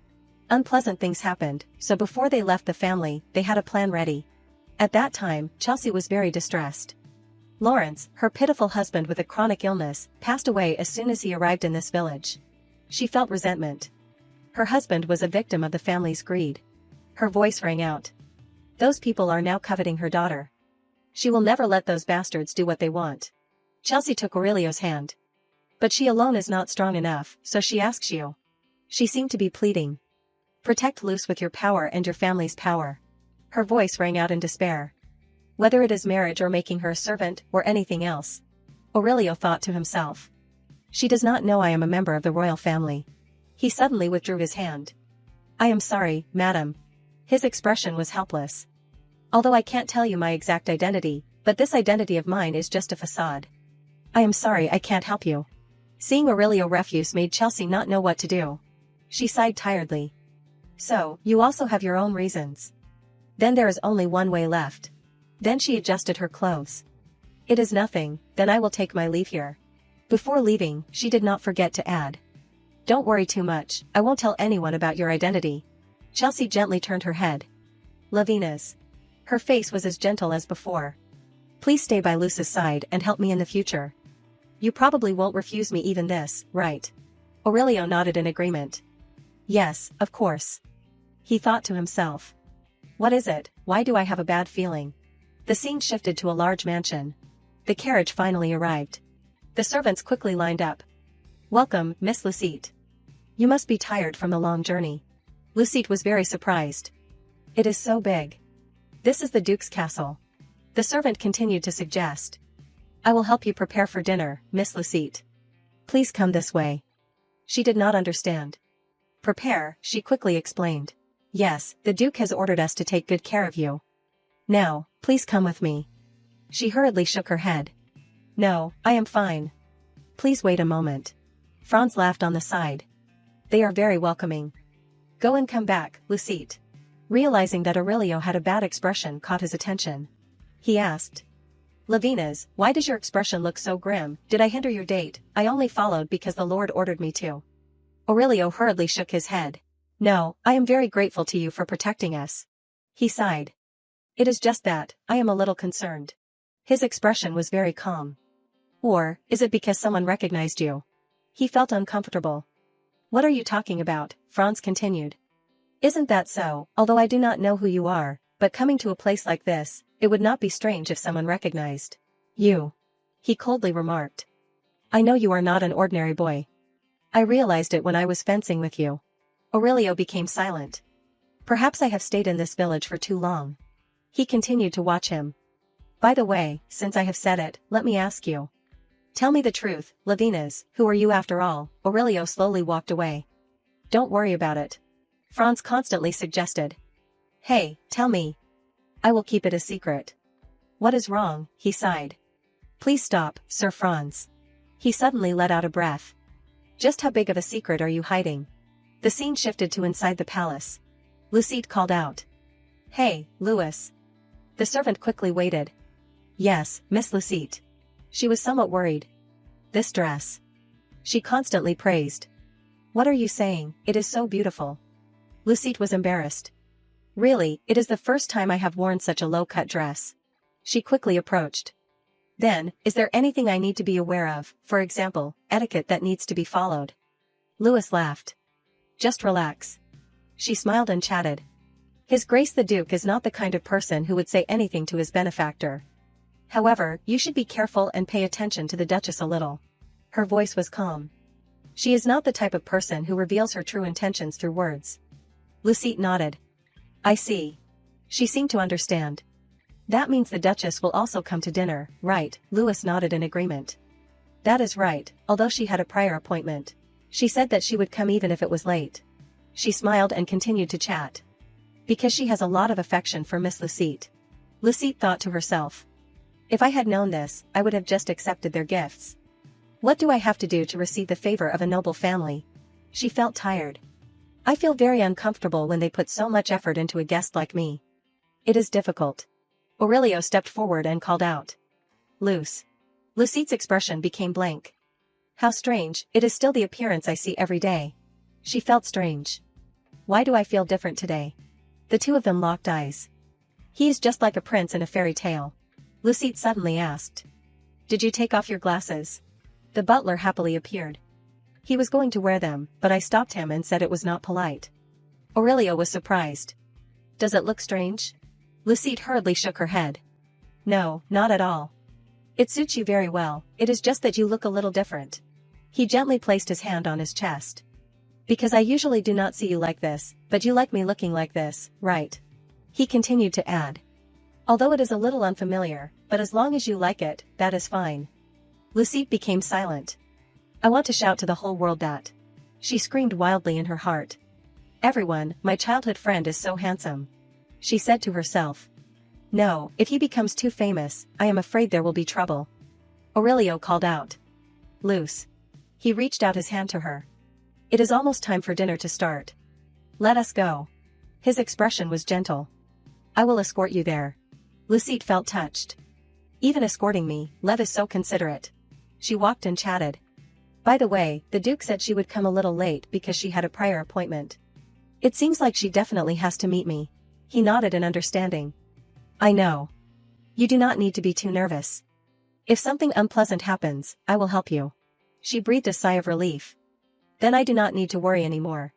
Aurelio was surprised. You are really okay, yeah. Lucette smiled and took out the letter. I have also prepared something. Some time passed in this place. Delicious dishes were prepared on the table. Orlan smiled and chatted. Thank you for coming here, Lucette. You must be tired from the journey. Please sit down comfortably. Lucette shook her head and explained. Not at all. I have to thank you for inviting us here, but the young lady next to you is. She thought to herself. She really is Alois. I can't deceive myself anymore. Alois slowly raised her head and looked towards Aurelio. Then she slowly spoke. Hey, I am talking to you. Her expression was curious. I wonder if we have ever met before. Orleans turned his head and explained. Don't you remember, Alois, he is the young man who was with Miss Lucette last time. She hurriedly shook her head. That is not what I meant. It seems like I have met him somewhere before. Just then, Aurelio calmly spoke. No, we have never met before. I have only lived in Sinan village all this time. Perhaps you have mistaken me for someone else. She nodded in surprise. Is that so? I am sorry if I made you misunderstand. It is just that I had a familiar feeling, so that is why. The space became silent again. Orleans hurriedly chatted. It seems like there was some misunderstanding between us. Everyone must be hungry, right? Let us start eating. Lucette nodded. Yes, okay. She glanced towards Aurelio there. She thought to herself. Lev, is not he happy about what happened last time? He is not usually someone who hates others like that. She felt surprised. It seems like he is guarding against something. Some time passed again in this place. Suddenly, Orleans asked. But, Miss Lucette. He was very curious. It has been a long time since I have met you, so I have something I want to ask. Why did you refuse our gift? Lucette was startled. That matter. She continued to recount. I already explained it to you about that matter. I am just doing what I should do. I do not want anything special at all. Really? He laughed. As expected. I believed you from the beginning. Lucette became awkward. Thank you. Suddenly, she was surprised. But why did that stranger target the princess? She even disguised herself. Alois spoke up. I am very curious about that. Just then, Simmel appeared. You are very perceptive, Miss Lucette. She smiled and chatted. As expected of the lifesaver of my daughter, everyone pay attention, Duke Simmel. She continued to speak. I am sorry for coming late. You do not need to stand up. Simmel calmly sat down in her chair. You probably have a lot you want to ask, right? Then ask one question at a time. Whether it is related to that case or anything else. Lucette thought to herself. She is friendlier than I thought. She slowly spoke. Then. Her voice was full of innocent naivety. I am wondering why Alois, no, the princess was dressed like a young man there, and why did you stop the investigation about that stranger? She felt confused. If it were me, I would definitely find the culprit until the end. Simmel calmly responded. A very good question. Actually, this case is being investigated secretly. Lucette was very surprised. Really, I thought you stopped the investigation. Her voice was somewhat calm. Of course. It is a matter related to my daughter's life. But when investigating, I found a suspicious point. She was confused. A suspicious point. She continued. Why did Miss Lucette save Alois? Simmel quickly spoke out her doubts. No matter how I think about it, I find it very strange. How could a small and weak girl like Miss Lucette grasp the movements of that stranger and be one step faster than the attacker? She continued to analyze. As the mother of the child, I have to consider many possibilities. It is possible that Miss Lucette, her expression was very calm, had already recognized my daughter and intentionally caused the incident. This made Lucette freeze. This is so absurd. Me, in the same group as that stranger. She looked at the other two people. Alois and her husband are also very shocked. They probably think this is completely absurd. She felt bewildered. Why is she being so intentionally outrageous? Aurelio uncomfortably spoke. Your Grace, please be careful with your words. Luce, she was just bravely saving people and has nothing to do with the case. Simmel smiled and explained. Let us see. We still do not know the truth, so we can't draw any conclusions yet. Therefore, please cooperate with the investigation. She continued to speak. It seems we need to learn more details about the two of you. But Aurelio's expression had now become very uncomfortable. He quickly refused. There is no need. That is enough. At the same time, he moved towards Lucite. I did not expect the Duke Simmel family to have such a terrible way of treating guests. This action made everyone present freeze. Aloise realized something was wrong. Wait. She hurriedly reminded. Her hand. Franz was surprised and stood up. Luce, what is wrong with your hand? Did you eat something wrong? Lucite smiled and explained. It is okay. It is probably because I am allergic to something among the dishes here. Just resting for a while will be fine. Aurelio gently comforted. Let us go, Luce. We do not need to stay here any longer. He continued to look at the terrifying woman. I am sorry, Your Grace Duke Simmel, you also see Luce's condition. I am afraid it is difficult for us to stay and chat any longer. I hope you will allow us to be impolite like this. His eyes were very uncomfortable. Surely we are qualified to be treated like guests, right? With that said, the three of them quickly left the place. Simmel coldly looked at the three people. Aurelio was still worried. Is it really okay with just this? He sat down to examine the wound. I told them that only the medicine you brought was needed, and I refused the doctor. Lucite nodded. Yeah, I am fine. She smiled sadly. Sorry, it is all because of me that you were embarrassed. You were very surprised just now, right? Her voice was somewhat flustered. By the way, how long are you planning to kneel? I am really fine. Please stand up quickly. Aurelio sighed. I am really angry. He felt angry. There is a limit to how rude she can be. Calling other people here and doing things like this. She was about to say something more. Wait, it seems like you misunderstood something, Lev. Lucite explained. It is true that the Duke was impolite to us, but the truth is. The next words made Aurelio freeze. You intentionally made yourself allergic. Lucite cheerfully joked. Yeah, before dinner, I secretly applied oak moss extract on my hand. She continued to recount. I already said that I had my own preparations. I brought this extract and sleeping pills. At the same time, she winked.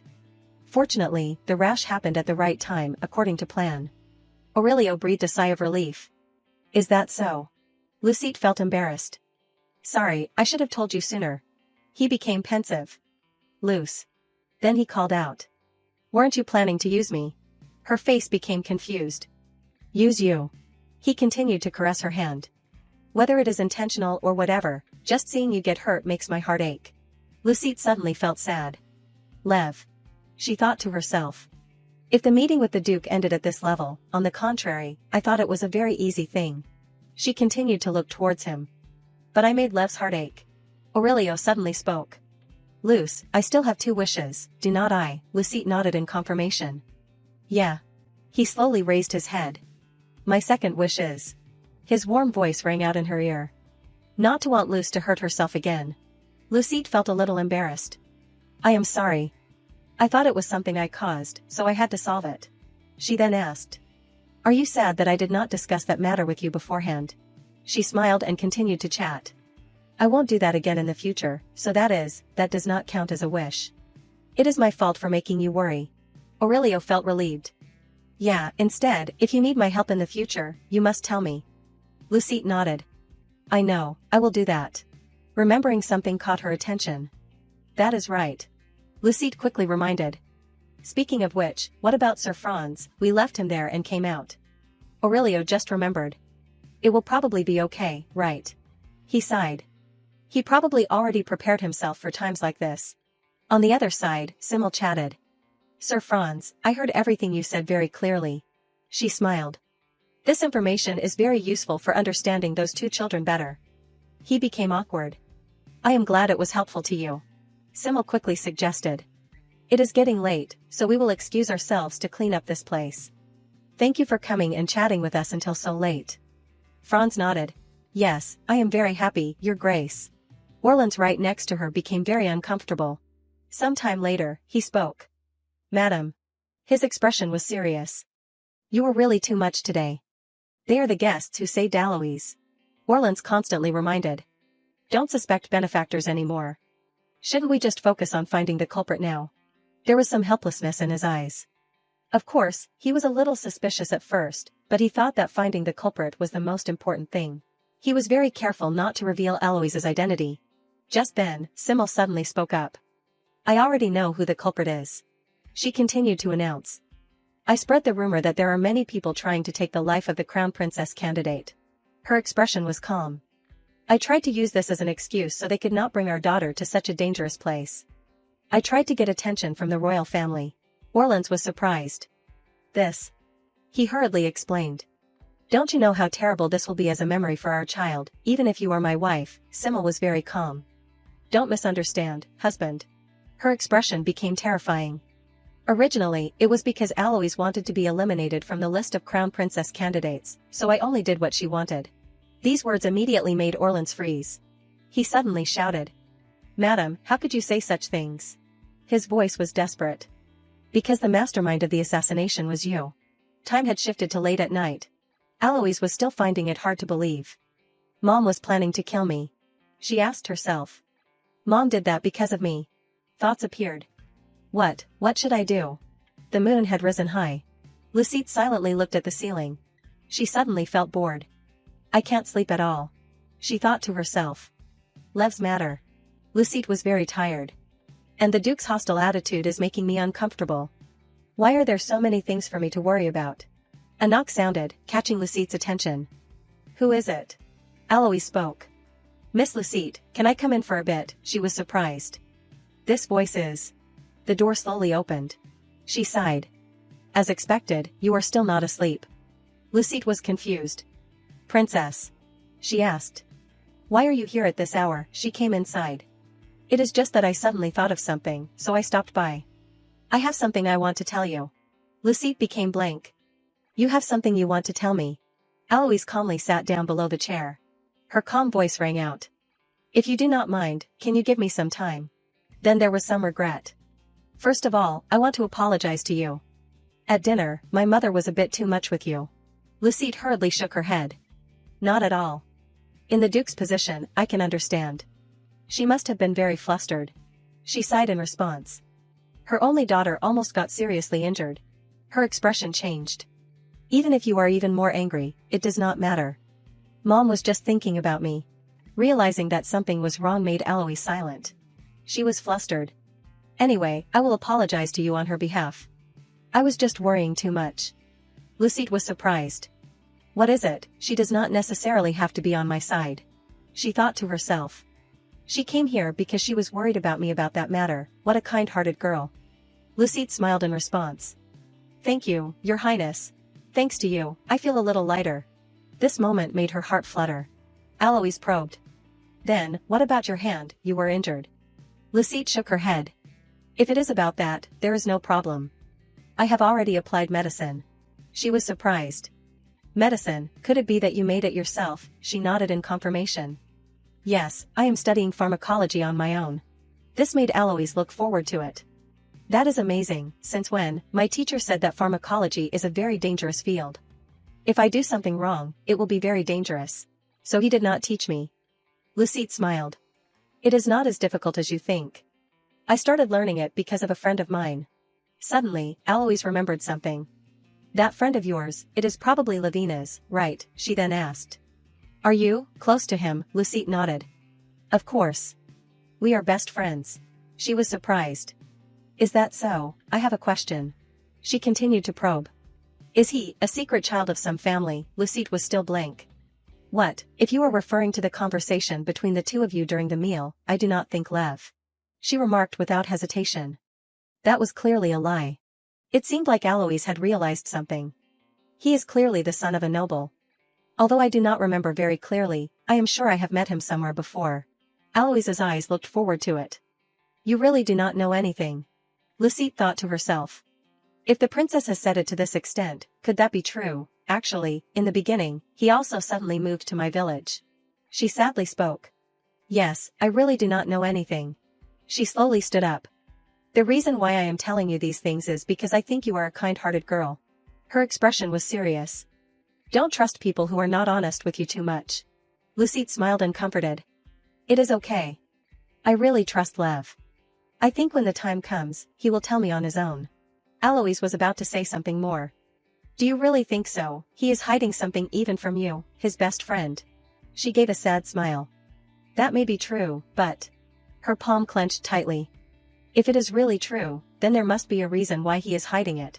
She continued to chat. If we keep being together like this, he will tell me sooner or later. Suddenly, Alois was confused. Don't you feel frustrated about that? Lucite smiled. Although it is a very difficult path, but so what? She gently announced. I will always trust Lev.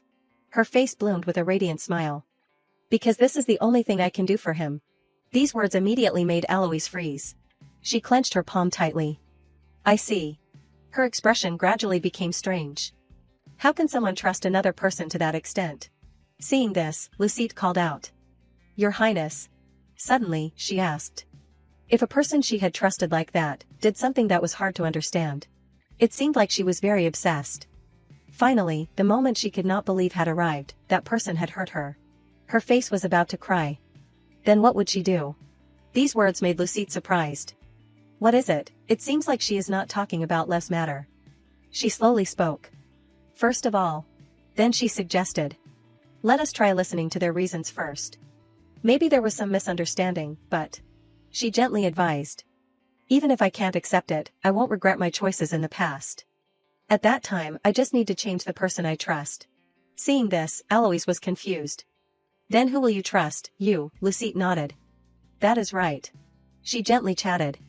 It is me and no one else, because I can't betray myself. This made her surprised.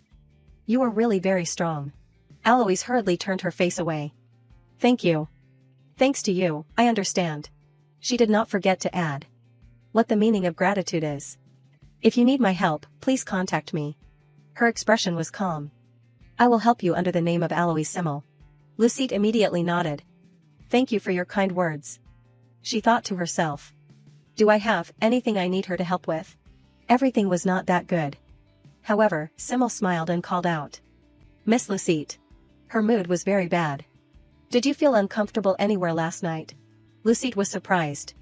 Yes. She thought to herself. Now, it is now, princess.